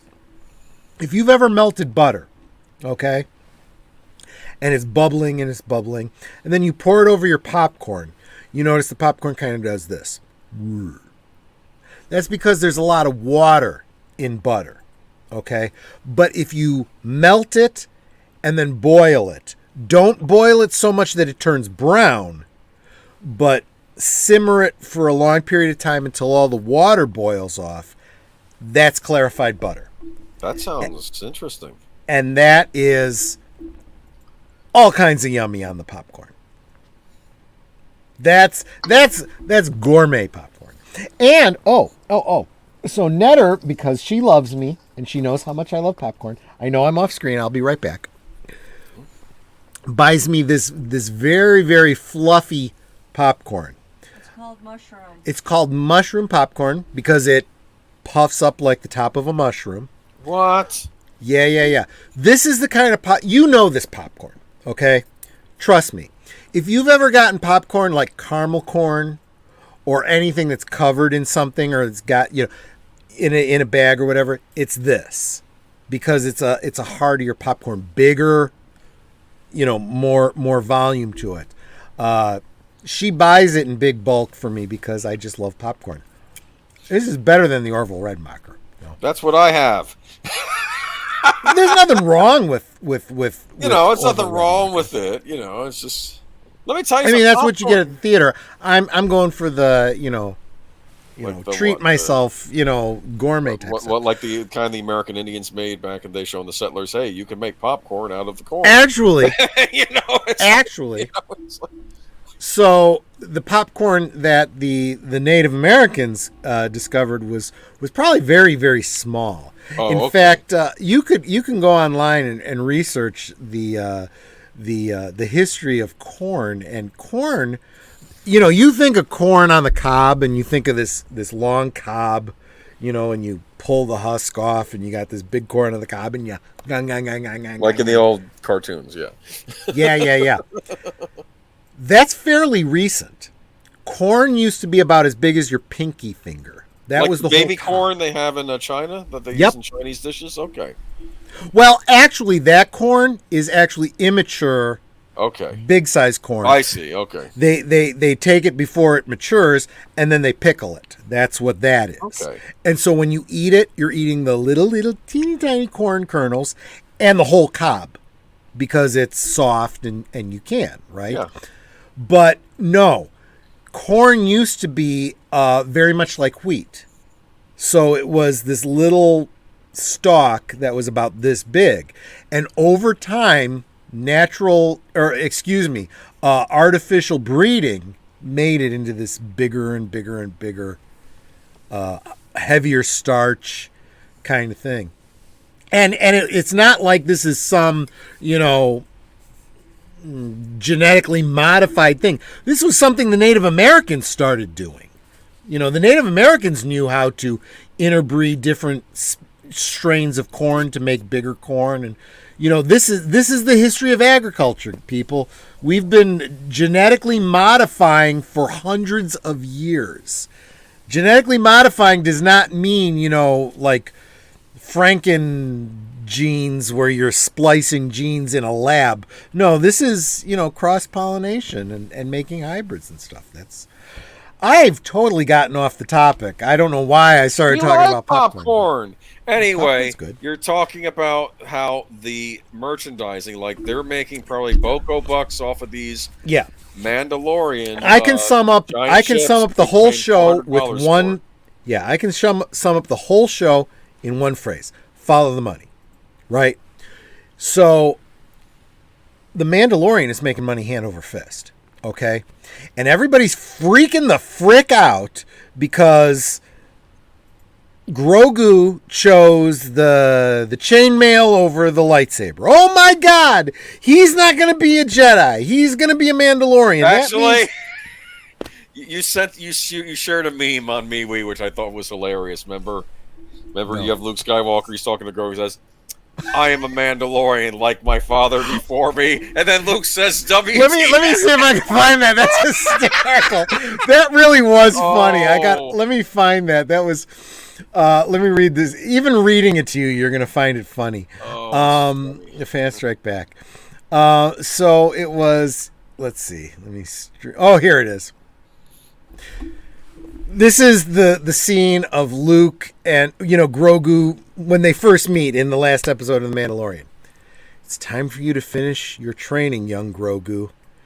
And Grogu's response is, "Never!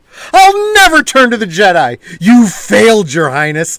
I am a Mandalorian like my father before me!" And Luke's like, "What the fuck?" I think that's freaking brilliant. Some of the memes that people come up with are freaking hysterical. The better one, though, and I couldn't find it. I can't find. This is the problem with friggin' Twitter. You see something on Twitter, you can't go back and find it the next day. It disappears, so it vanishes. It just disappears, and you can't even go back far enough to find it. So it was a meme where Grogu, that scene from the Book of Boba Fett, right, where Luke says you got to choose between the chainmail and the lightsaber. And Grogu looks at him and says, "Only the Sith deal in absolutes." And Luke says, "Listen, you little fucker." Oh, man. And There was one meme I found about Gamergate that I thought was funny. It had, someone said, Sam Hyde started Gamergate, and it's Sam Hyde saying, "Let's kick these sluts out of gaming." Like, I think the joke was Sam Hyde's responsible for everything. That was the thing that was running around. Skipper Kenner says, "I need more rum." I literally, in fact, Skipper Kenner came over to my house one day, I don't know, months ago. He brought me a big handle of Kraken. This is literally the last of that Kraken. I literally just finished that bottle. So if anyone wants to buy me some more Kraken because they think I'm better on Kraken than off, links in the description. You can make a contribution to buy me a drink. But yeah. Matanui says, only here can you get the best info on corn. I guess it's referring to your stream. I know. I don't know where that came from. We get off on these tangents sometimes. Because you got handed popcorn because it was a booze sponge. And it's not working because I'm feeling good. I am thinking too, though. How well does your Blu-ray or DVD sell? Does it end up in the bargain bin? Is anybody going to care to release a super special edition? Yeah, because the sequel trilogy came out on DVD, and honestly, I don't see it selling. I don't see people buying it. People might buy it to complete their collection, but I don't think anyone's really enjoying it. Really, what it comes down to is and even with the Blu-rays. You spend $10 on a Blu-ray or whatever it is, $30 on a trilogy, but $300 on the Razor Crest, not to mention like $10 per action figure. Where do you think the money is? Is it in the Blu-rays or is it in the toys? Is it in the ticket sales or is it in the toys? Guys, I'm telling you, it's in the toys. It's in costumes too. Kids buying the costumes for Halloween. It is absolutely now. In fairness, let's be honest. If you're doing any kind of cosplay, you're making the costume yourself. That's how you get the best costume. I'm just saying, is anybody going to buy the Rose Tico costume? You just buy a potato sack; it'd be cheaper, right? Right. That's exactly it. So the other thing that was in the thumbnail. These guys right behind me. Let me see. Oh, God. Oop. Well, he just leapt to his death. What did you do? It's like he's like a real one. He leaped to his death. It's like... Let's see. Unfortunately. There we go.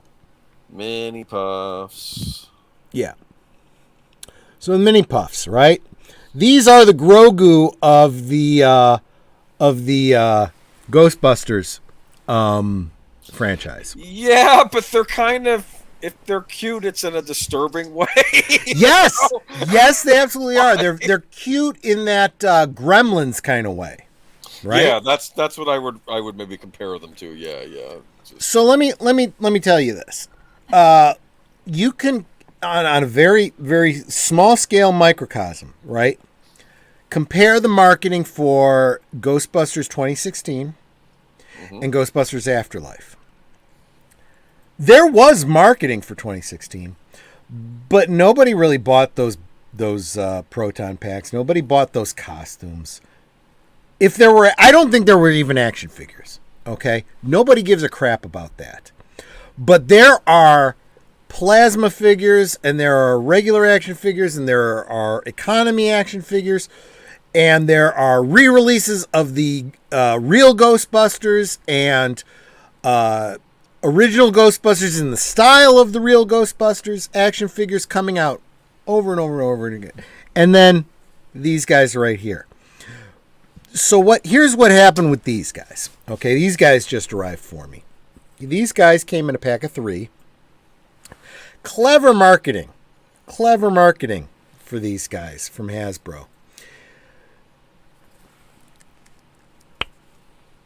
Okay, so it comes with 3 bodies and 6 heads. I'm not flipping you off. I just happen to have it on my middle. So you have to buy 2 packs in order to have the 6 bodies to display all 6 of the heads. With me so far? However, I bought 3 packs because one of the stretch goals for the Proton Pack from Hasbro was a special package of these guys, 3 bodies and 6 heads, that are like they're burned from a neutrino wand or something like that. They're scorched, like they've been toasted. So I wasn't going to have enough bodies for the 6 heads. So I bought another package of these, and I'll kind of, paint them to look like they're scorched to go with the 3 extra heads.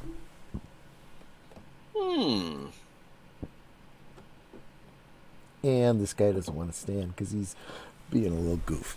But they're adorable. and horrifying at the same time, and I just kind of love them. But your friend Keely Chow is here. Hey, Keely.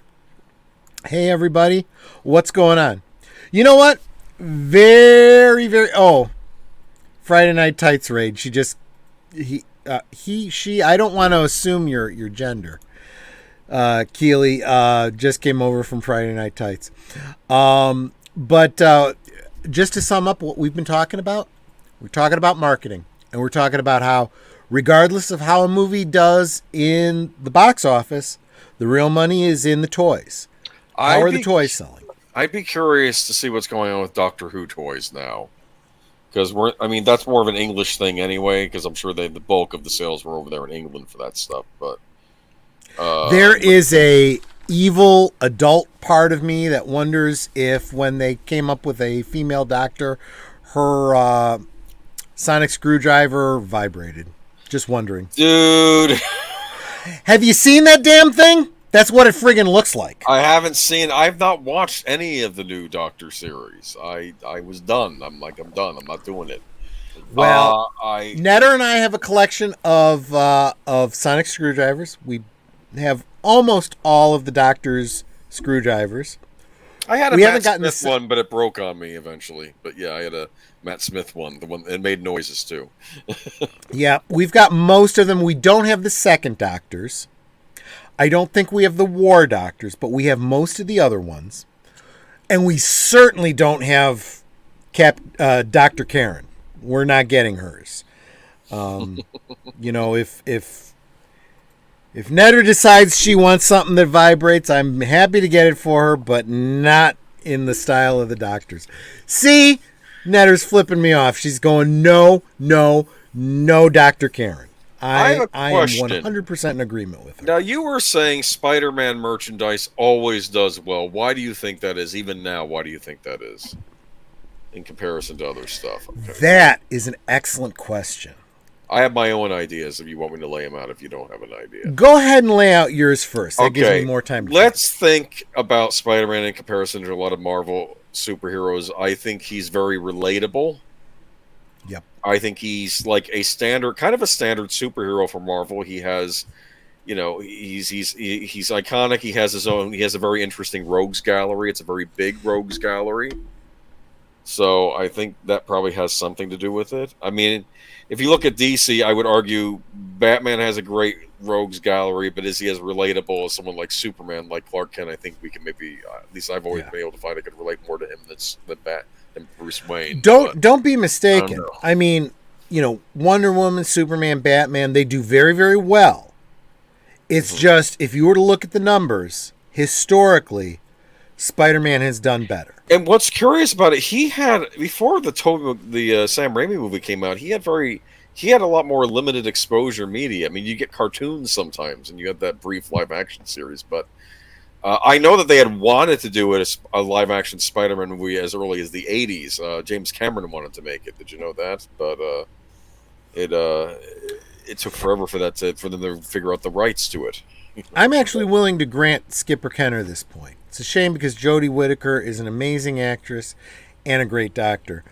I would argue that just like Peter Capaldi could very well have been a great doctor given the right material, but was not given the right material. But what I will also say is, of all the doctors, she's the only one I've seen naked. Just saying. I don't know what that's all about. I wanted to make a point, too, about the show Star Trek Picard, as, of course, I've had my own... I've seen Picard's butt. He was in a series called I, Claudius. Yes. Anyways, I was arguing that the characters on Picard, I thought, like Captain Rios and Rav and all them, I thought they would have been fine on a regular Star Trek series as regular Starfleet officers. I would have actually liked to have seen that. And maybe you could have even had Picard on there as sort of like not as the captain, but as someone who would look. This is whatever. This is all straw man bullshit, right? When they say you don't like women, you don't like people of color, blah blah blah blah. blah I don't have anything this, against the that. actors in that series. It has nothing to do with any of that stuff. Okay, it has to do with the story you wrote. It sucks. It's full of shit. Okay. And I feel like you did the people of color and the women and all of them. You did them dirty by giving them shit to work with. Yeah. You know? And it's just, I don't know. Nobody had a problem with making the master female. Right? I mean, Missy was friggin' incredible. I had a problem with it originally because I don't like this whole idea of Time Lords genders, swapping their sex or whatnot. But what I thought was interesting, though, I still accepted Missy though because Michelle Gomez is just such a good actress, right? It didn't bother me as much because I'm like, she got great stories to deal with, and she was a very good adversary for Peter Capaldi. But think about the way the Doctor works, right? If you can go from northern to southern to Welsh actors, Scottish, right? Different accents, different personalities, why not change the gender, right? They're not human. They are Gallifreyan. They have a completely different anatomy. And the whole concept of it's interesting. They've never really delved too far into what the regeneration is all about. Why do they look completely different? Originally, they haven't explained a lot of stuff on that. For instance, and there's nothing wrong with that. They were toying around something in the Matt Smith era, like not all Gallifreyans are Time Lords, which I thought was interesting, and that maybe you have to go through the academy and become a certain, then you get the regenerations after that. Yep. That's exactly right. I mean, you still have the two hearts of one. Yeah. And exactly. You have to go to the academy. You have to jump through all the hoops and whatever. And it's the Time Lords that give you the regenerations, and they decide if you get more or not. Which they rarely didn't do. That was the plot line of the Five Doctors. The current. The fact is, Chancellor or whatever. I would question, and I'd love to know if someone knows in canon, if anyone besides the Doctor and the Master ever received more than the 12, reincarnate, If we're talking about Classic Who, the answer would be no, because I know that I think what it was that they brought the Master back for the Time War, so that was when Russell T Davies took over. They brought that back. You're absolutely right, they didn't do. Because no matter the who Doctor it was, and the Master in the original series hadn't gone through their 13 incarnations. And like I said, the one villain there was a villain in the villain in the Five Doctors was a Time Lord that was trying to figure out a way to live forever because he was on his last regeneration. And even though apparently he was a well-respected member of that society, still wasn't going to get more regenerations, and he turned out to be a villain in that story. But in fact, there's not even any indication that Rassilon got additional. He didn't. It's interesting. They had such good lore, and they just kind of tossed it in the wood chipper. But back in the old days, like who was the one who discovered time travel for them? Was it Omegon or Omega, something like that, as I recall? Well, who was introduced in the Three Doctors? He was the one. It was suggested that it was Rassilon, Omega, and the Other. There was an idea during the Sylvester McCoy era that the Other was going to be the Doctor. There was some nutty stuff during the McCoy era, which I didn't really have a problem with. It just never saw itself through to fruition. Apparently, they were laying the groundwork that he was going to end up being Merlin in the King Arthur era. Remember, they were actually because they in my headcanon, what I always thought would have been a great idea would have been to find out that the Gallifreyans were actually humans from the far, far distant future. No. Yes. No. I think that would have been great. No. And as we got into the new post-2005 Doctor, I think it would have been great to find out that part of that transition was facilitated by Captain Jack. No. That would have bothered me, and I'll explain why. Why? I don't. One of the things that makes the Doctor interesting to me is that he's an alien. He's an actual alien from another civilization. That's what makes he's not human. That's what makes him interesting to me. And even though he has human-like qualities, he's not human. And it's but think about thousands Smallville. and thousands of years in the future. No, I don't like it. Skipper Kenner says I'll probably regenerate into a grape. That's fine. And I'll crush you into juice, and I'll ferment you and make wine. I liked how they did that on Fringe. I thought that was very clever how they did that on Fringe, how the mysterious visitors were actually these humans from the far future. Right. Something had gone wrong with our evolution. People were being grown in vats and other things, and their genetic makeup was a lot different. I thought that was interesting, and how that was the big reveal. I just spoiled Fringe for anybody who's currently watching it, but it was a neat twist, and I liked how they were the adversaries at the end of the series, even though they weren't in like the first few seasons. They were just sort of these mysterious people in the background, and you kept wondering, are these aliens? What are they? And then, oh no, they're us. But something went wrong with us in the far future. There is a lot of ufologists that believe that the aliens that we've been seeing and whatnot are not literally extraterrestrials, but they're humans from the future that are coming back to the past. Interesting. It actually makes a lot more sense, to be honest with you, because when you consider the distances to travel, it might actually be easier to travel through time than it is through those long distances of space. There was an interesting movie, I think was Chris Christopherson was in it, but it was about people from the far future. Millennium coming back in time and taking people. If like there was a plane I remember crash, because Cheryl Ladd was in it. I was in love with Cheryl Ladd. Yeah, if there I was have a type. Cheryl Ladd, Rebecca De Mornay, Netter. I mean, I have a type.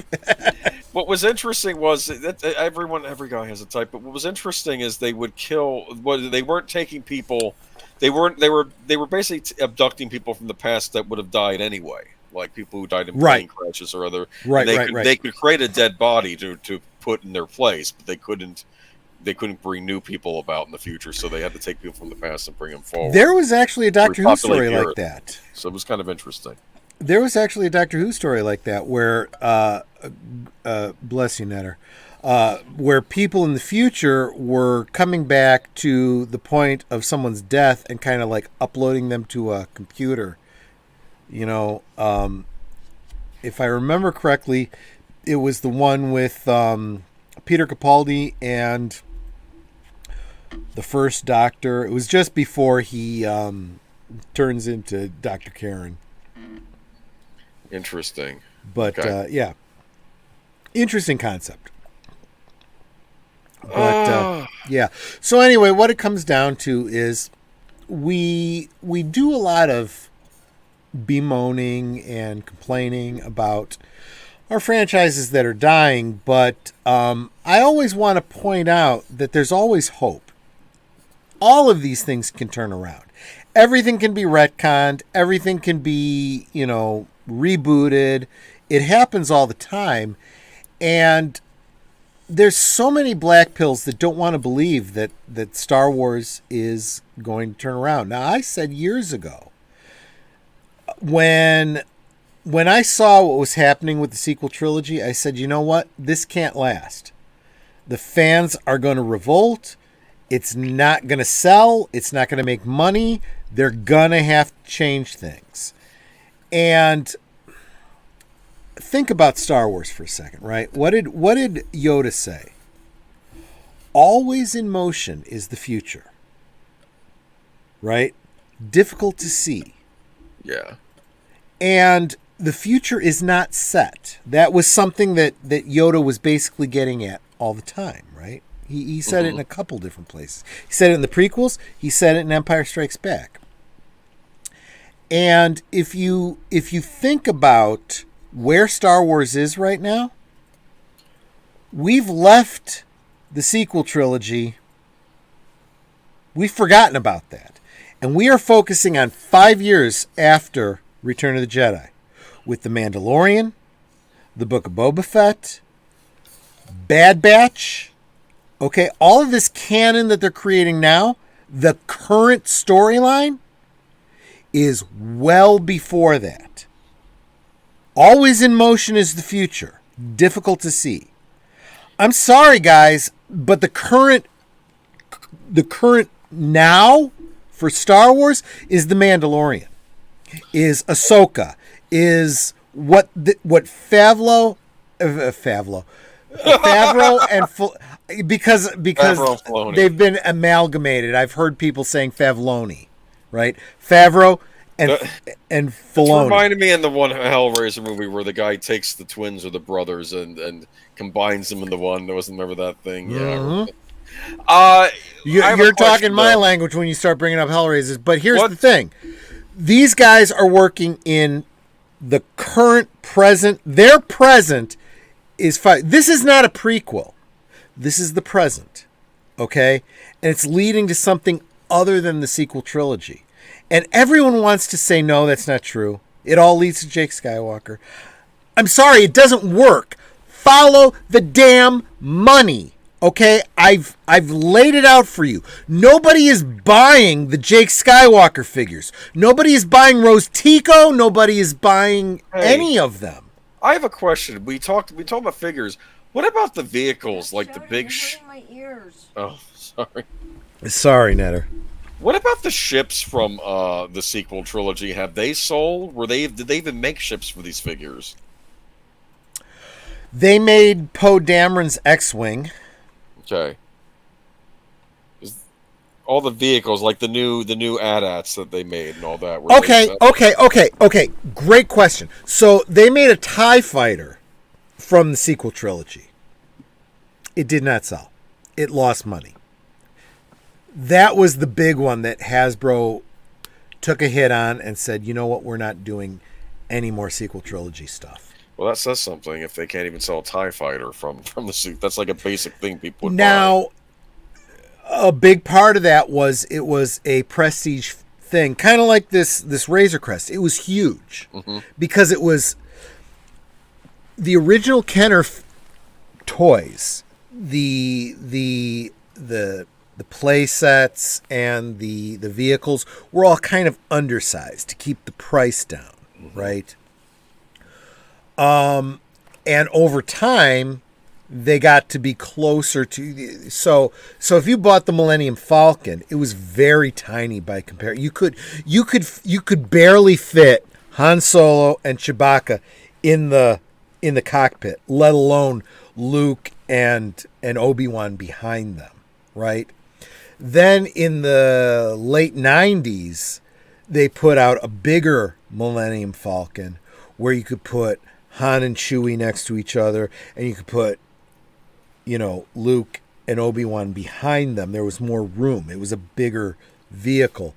But technically, it still wasn't truly in scale. Mm-hmm. If you wanted a Millennium Falcon that was truly in scale with the 3 3/4-inch action figures, you would need the one that Netter got me. 6 feet long, right? The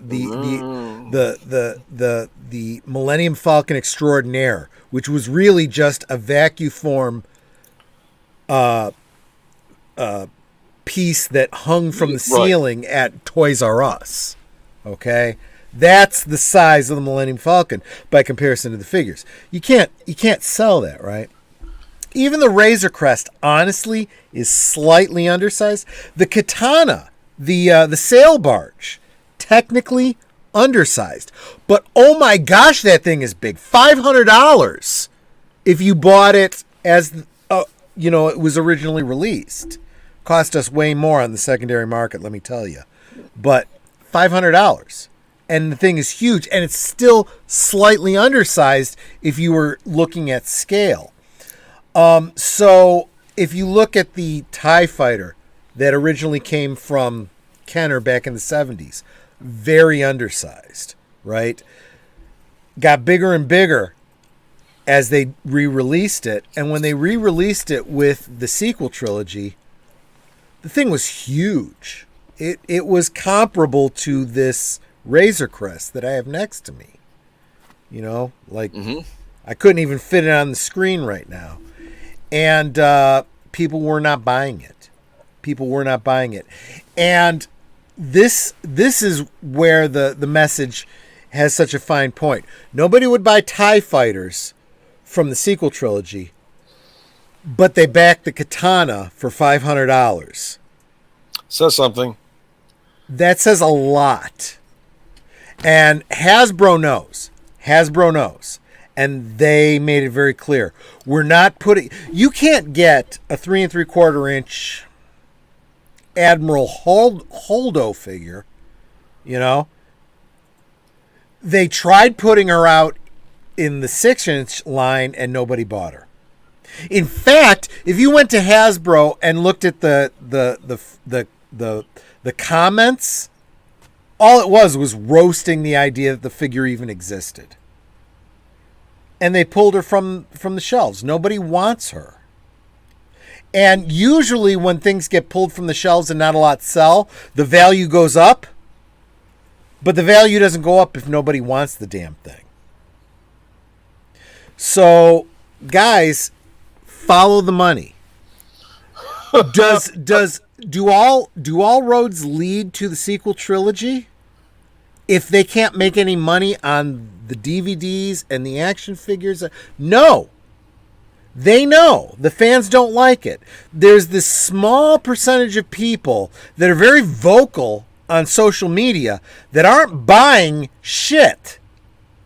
They don't mean anything to the moneymakers at Lucasfilm and Disney. So what's happening? Show me the money. Right. So what's actually happening is we've had a big turnover at Disney.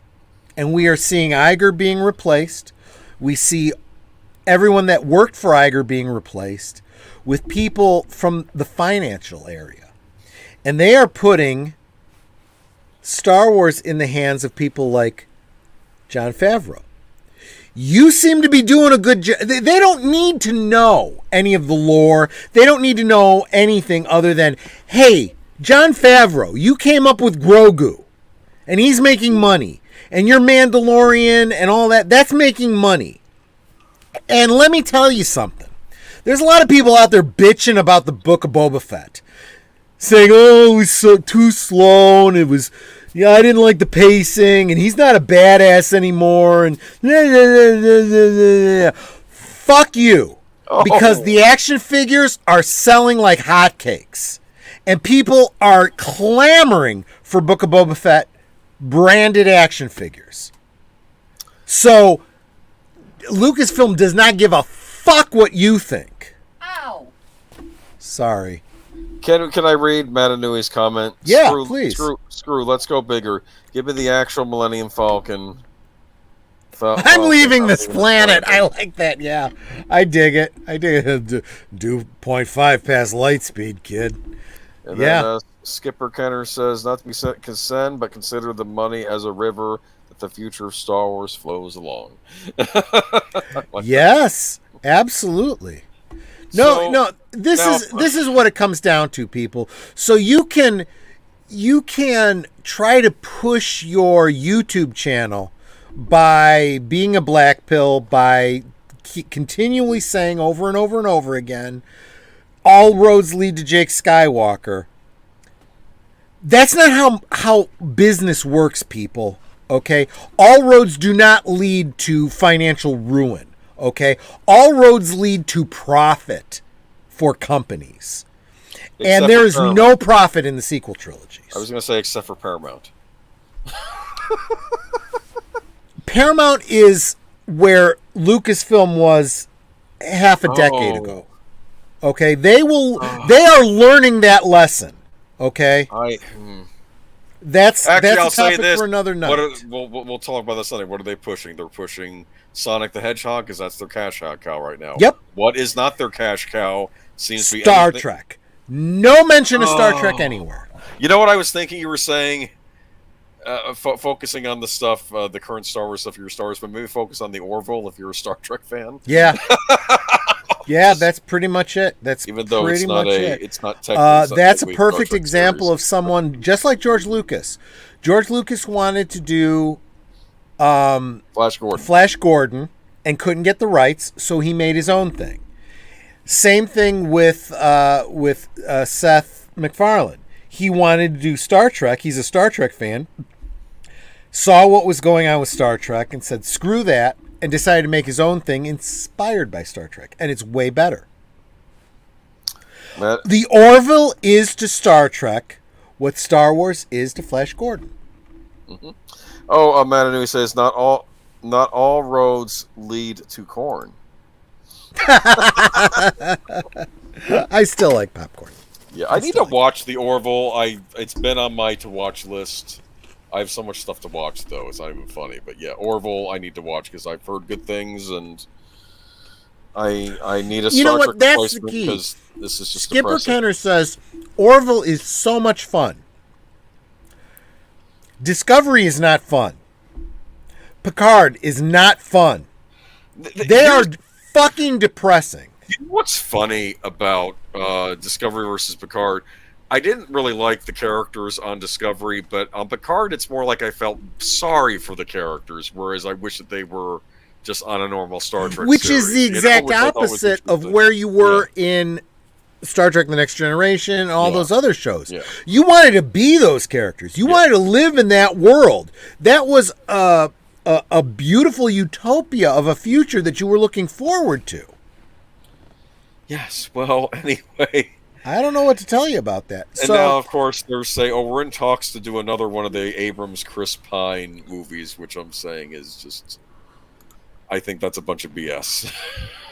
Nobody is buying that.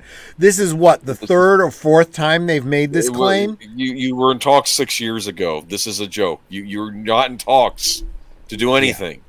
I would encourage people, before Sunday, when we talk more about this, go check out Valiant Renegade's stream about this. Yeah, I'll check that out too. Because, even the article that talked about this kind of shoots itself in the foot, doesn't even buy it. It's not...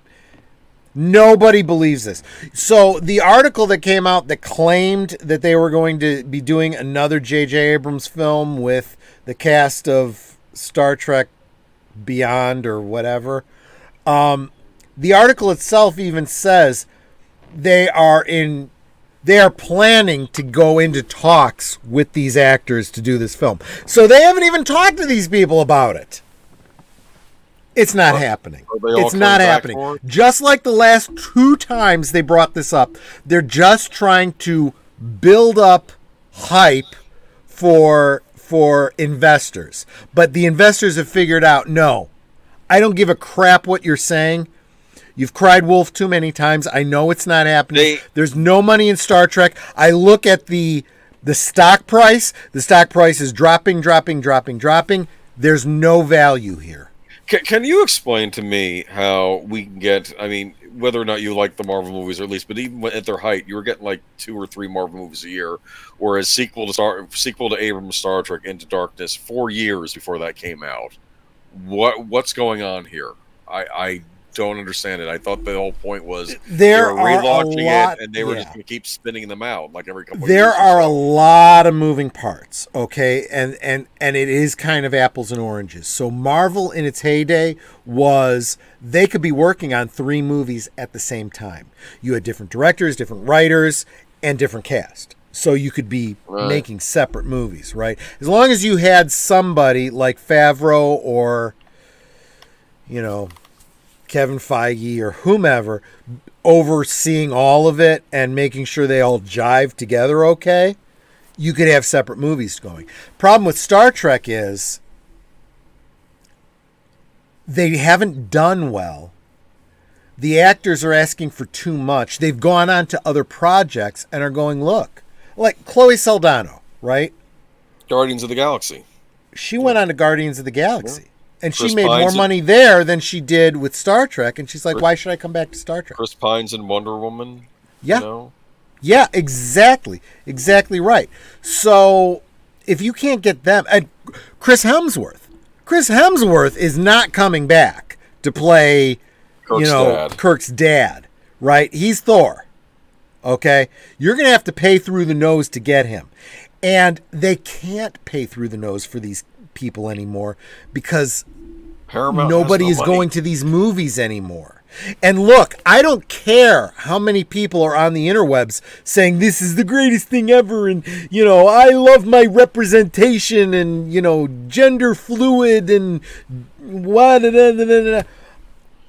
Well, you should go to the movie then and spend money at that movie. Have you actually seen the movie?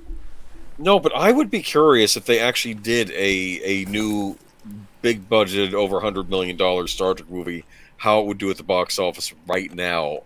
I want to know what the general audience thinks about Star Trek right now. I have no idea. Look at the box office for it. Nobody goes to see it. Well, Beyond was not as much as they had hoped. It wasn't terrible. Box office, I guess it was better than Into Darkness, which I couldn't Here's stand. what happens. You get a bunch of normies going, oh, Star Trek, that's geek stuff. That's cool. I'm going to go check it out. Let me eat my popcorn and enjoy the space battles. Okay? They see the movie. They enjoy it or they don't. They leave. They forget about it until the next movie. And they don't buy merchandise from it. Then there's me, who dresses like a friggin' Klingon to go to a convention and does all the blogging and builds props and buys the toys and all this kind of stuff. And I see this movie and I go, this sucks. This is not Star Trek. And I never fucking go back. And I never buy the toys and I never buy the products. And again, that brings us back to our main topic of the night. It's not about how the box office goes. It's about whether or not people buy the toys. Nobody bought the fucking toys. So nobody is licensing Discovery. Nobody is licensing Star Trek Picard. And then we have this news article a couple weeks back on Geeky Geezers talking about how Playmates got the rights to do Star Trek toys again. But it's everything. It's everything from the original series up through Picard. Why? Because they refused to take Discovery and Picard unless they got all the classic stuff that was actually going to make friggin' money. So it'll be interesting to see how it all turns out. So what'll happen is they're going to put out figures, and people will buy the next-gen figures and the original series figures and Deep Space Nine Voyager. And they're not going to buy, Discovery. They're not going to buy Picard, the characters from Picard anyway. And that'll tell you everything you need to know. And that's what it comes down to. So this is in a way it's a little bit depressing, but it shouldn't be. It should be very positive. Just remember that this is how you save your favorite franchise. Everybody is so black-pilled. Oh, Star Wars is dead. Star Trek is dead. Doctor Who is dead. You are not going to ever save your favorite franchises by bitching about what they're doing on social media. Money talks. That's the only thing that talks. And that's the only thing these companies understand. And right now, Lucasfilm is out in front of this. Lucasfilm is clearly making the changes because of how we've spent our money. It's not because we bitched about Gina Carano on Twitter. It's not because, of the outcry of, Coke bottle YouTuber and the guy with the mask and all the other ones talking about how, these cultural vandals have destroyed, these franchises. No, it's you and me buying the toys or not. And when we buy the toys for the things we love and leave the crap we don't like on the shelf, that sends a loud, clear message to these companies. And that, more than anything else, is what's saving our franchises.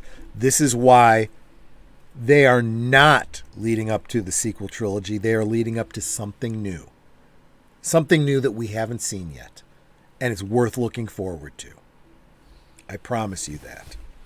Yeah. Oh, I want to address that. Yeah, Skipper and Artificer. I did feel bad about Anton Yelkin passing away so soon.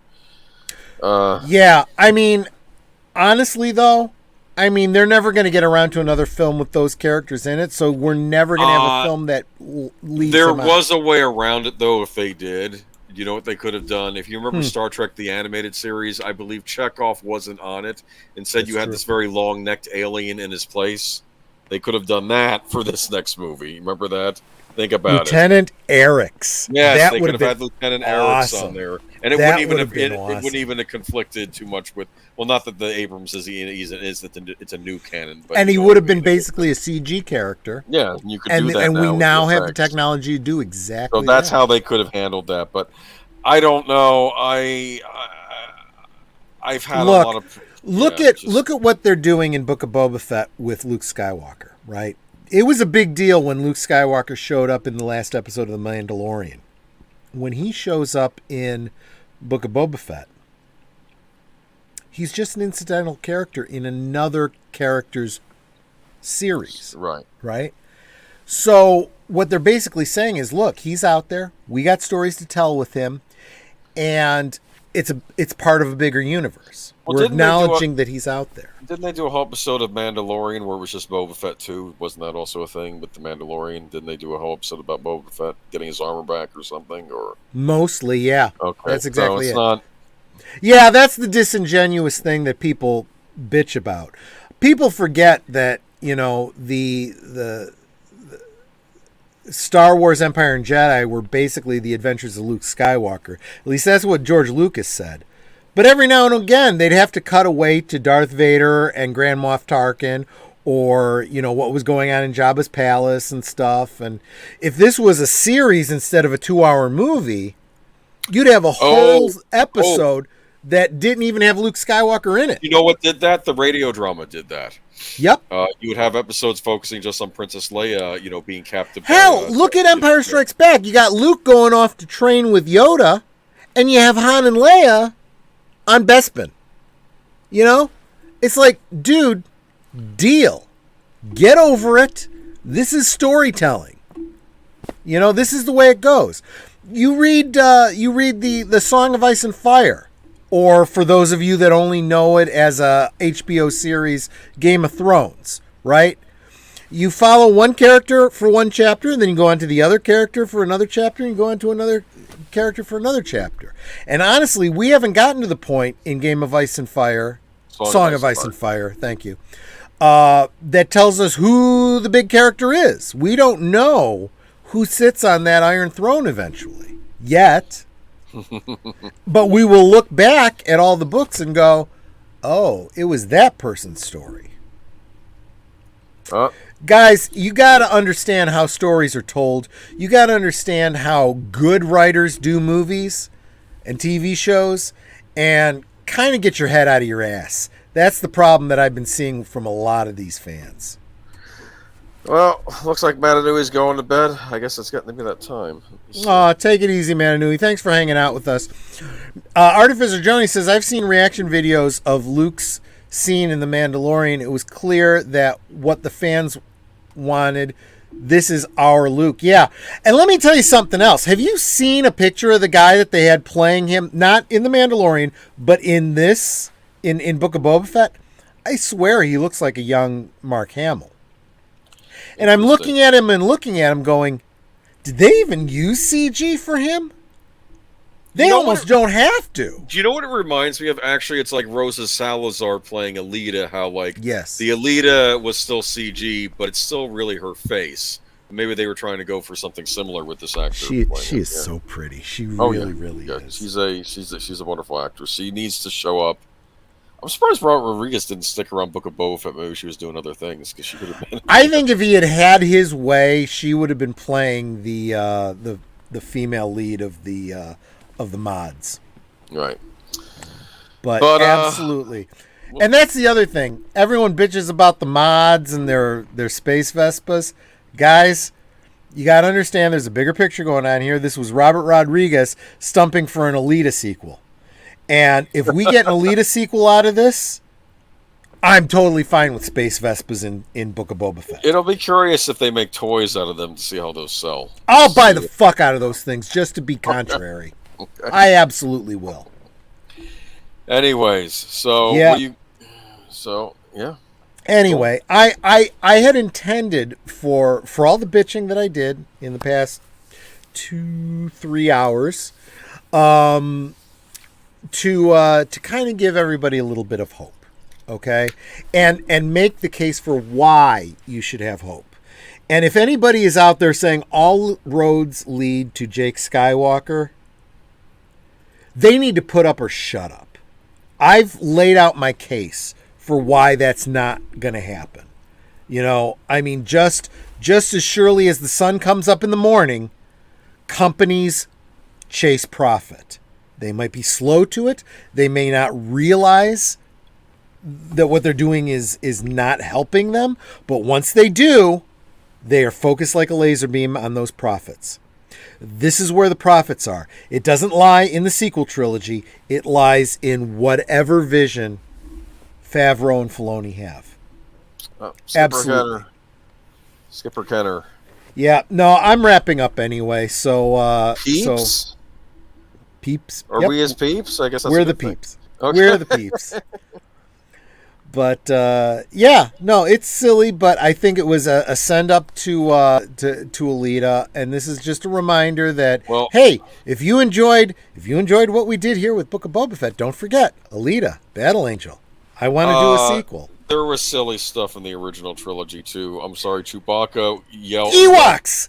No, Ewoks. Not even that. When Chewbacca is swinging on the vine and you hear the Tarzan. Remember that? That was the Tarzan call. And Lucas grew up with Tarzan. Obviously, he had to throw that in there. I thought. Yeah, I did an eye roll when I heard that. I'm like, no. Because sometimes you just got to go. Why not? Sure, doesn't hurt anything. But yeah, you just gotta. And this is what I've been saying too all along with the Book of Boba Fett. If people were to use the same criteria that they're bitching about with Book of Boba Fett and use that for the sequel or for the original trilogy, it wouldn't hold up. You got to be consistent, okay? If you're gonna let Ewoks go, then you got to let the Space Vespas go. Get the fuck over it, okay?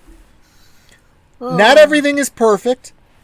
Not everything was perfect in the original trilogy, but we fucking enjoyed it, and I fucking enjoyed the Book of Boba Fett. And I think I'm going to enjoy Obi-Wan, and I'm going to enjoy everything that Favreau's in charge of going forward. Kathleen Kennedy's out. She's not, her name, don't send me a fucking screenshot of her as executive producer. That means nothing. She has contracts. She's making money off of this. She has zero say in it. Okay? I don't know. What about that rumor everybody was reporting on about the Rey trilogy? Stephanie Janicek covered that ground. Again. No, I think that's you make a great point there. There is no, I just showed you on Tungori. No one wants a Rey figure. So they certainly sure as fuck don't want a Rey trilogy. That's just ridiculous bullshit. That's a bunch of people that are about to lose their jobs, trying to stir up some things to maybe... It's a Hail Mary pass for these people. But it's not happening. It's just not happening. Let's just get over it. So let's look forward with positivity. Let's look forward to tomorrow, where over on Netter's Network, link in the description, we will be doing a rewatch of Beetlejuice. Classic film. I love it so much. And let's see. Beetlejuice. Can you even see right now, right behind me? There it is. The Handbook of the Recently Deceased. Yep. So we'll be doing the great Michael Keaton. Michael Keaton, yeah. And so that is tomorrow night. Sunday night, Also, link in the description, Aged Boomers channel, where we will be doing, what's the name of that show again, Aged Boomer? Geeky Geezers. We'll be talking about, we got a few things to talk about. Obviously the Paramount situation. We'll be talking about that. Talking about, let me see. Oh, the ratings, the recently introduced ratings for Book of Boba Fett. We're going to talk about that. And Oh, absolutely. yes, so the stuff that's not being reported on a lot of these channels. Again, the Black Pills don't want you to know that. Yeah. Book of Boba Fett did very, very well, despite what everyone on the interwebs is saying. That's what I thought was interesting when you. I mean, we'll talk about more on Sunday, but I'm like, everybody was acting like this was a ratings disaster, and now I'm looking at this, and obviously it really wasn't. So I don't know if that was people doing creative accounting or with what they were. I don't know.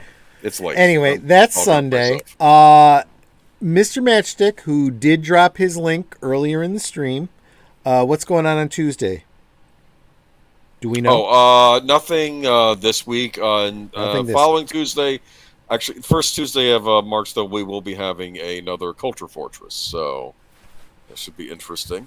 Okay. I probably better figure out what my topic is. I'm talking about Creepshow the series. That's going to be my subject. Okay. It's new. Fair enough. Try to do something old and something new. That's how I flip back. Wednesday, Soundtracks with Birdman. We're doing a rewatch of Minority Report and soundtrack discussion.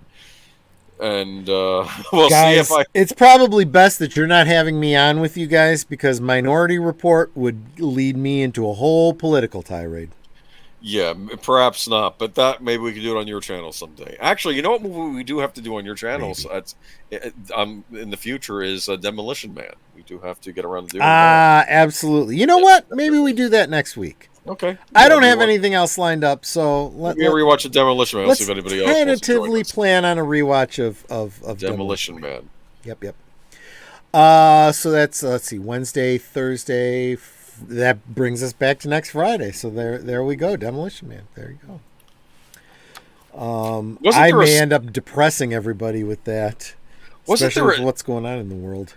I think it was funny because there was a Sting song, right? Or it was a police song, Demolition Man, correct? As I recall. Yeah. And I think they actually do play it at the end credits of the movie, which I thought was funny. I wonder if this is one of these things where, like, oh, you can't call the movie that. It's named after a police song. And they're like, well, why don't we just put that in the end? Right. And what really bothers me is you have all these dystopian sci-fi films. Yeah. And books and stories and whatnot. And it's like the world has made them into how-tos. And they're trying to make them come true. Yes. You look at Demolition Man. You look at Idiocracy. You look at 1984. Yep. Holy crap. This is exactly what's happening in the world. It's like people didn't pay attention. As long as Soylent Green doesn't end up becoming a template. At this point, that would be the least of my concerns. It's like, who gives a crap anymore? I've often argued, though, if they end up pushing this bug thing full throttle, there's another way we can get meat. I'm just saying. Well, don't be mistaken. It clearly seems like they're trying to. The decisions that the power brokers are making are literally trying to kill you. They are literally trying to kill you. Yep. It seems like what they're trying to do. It'll be a fun stream, I think, for Demolition Man. I'm looking forward to that. Brave New World 2. Thank you, Artificer Joni. Absolutely right. It's ridiculous. I grew up in an era where there were certain books we needed to read, and they were meant as cautionary tales, and I knew what to guard against. Apparently, the generation that came after me did not get that message. I had to read Animal Farm in high school. I don't know what happened. Dude, just read history. It doesn't repeat, but it rhymes. It happens over and over and over again. And what happens? You get vilified when you point out the comparisons. You're like, okay, fine. You'll see. I don't know. Anyway, I thank y'all so much for hanging out with us. As Netter says, we would have these conversations anyway, but it's so much more fun when you guys are interacting with us. Let's face it. I mean, you know, Skipper Kenner, Artificer Joni, David, all of y'all, Matanui, you guys really propelled this chat along, and I just appreciate hanging out with you. Don't let me drink alone. That's the important takeaway from Friday nights. Any last words, Agent Boomer? Nothing. Just looking forward to seeing you on Sunday if you make it to my channel, and you can always catch it on the repeat as well. Yep. But yeah, we may be talking a bit about maybe the future of a certain Turtles franchise. But maybe that's not. You know what? You'll hear about what I have to say on Sunday. Let's try to be positive, right? Absolutely. Okay. All right, everybody. You take care. Let me leave y'all with this. I am Boba Fett. I am Boba Fett. Good night, ladies. Good night, sir. Hit it, sweetheart.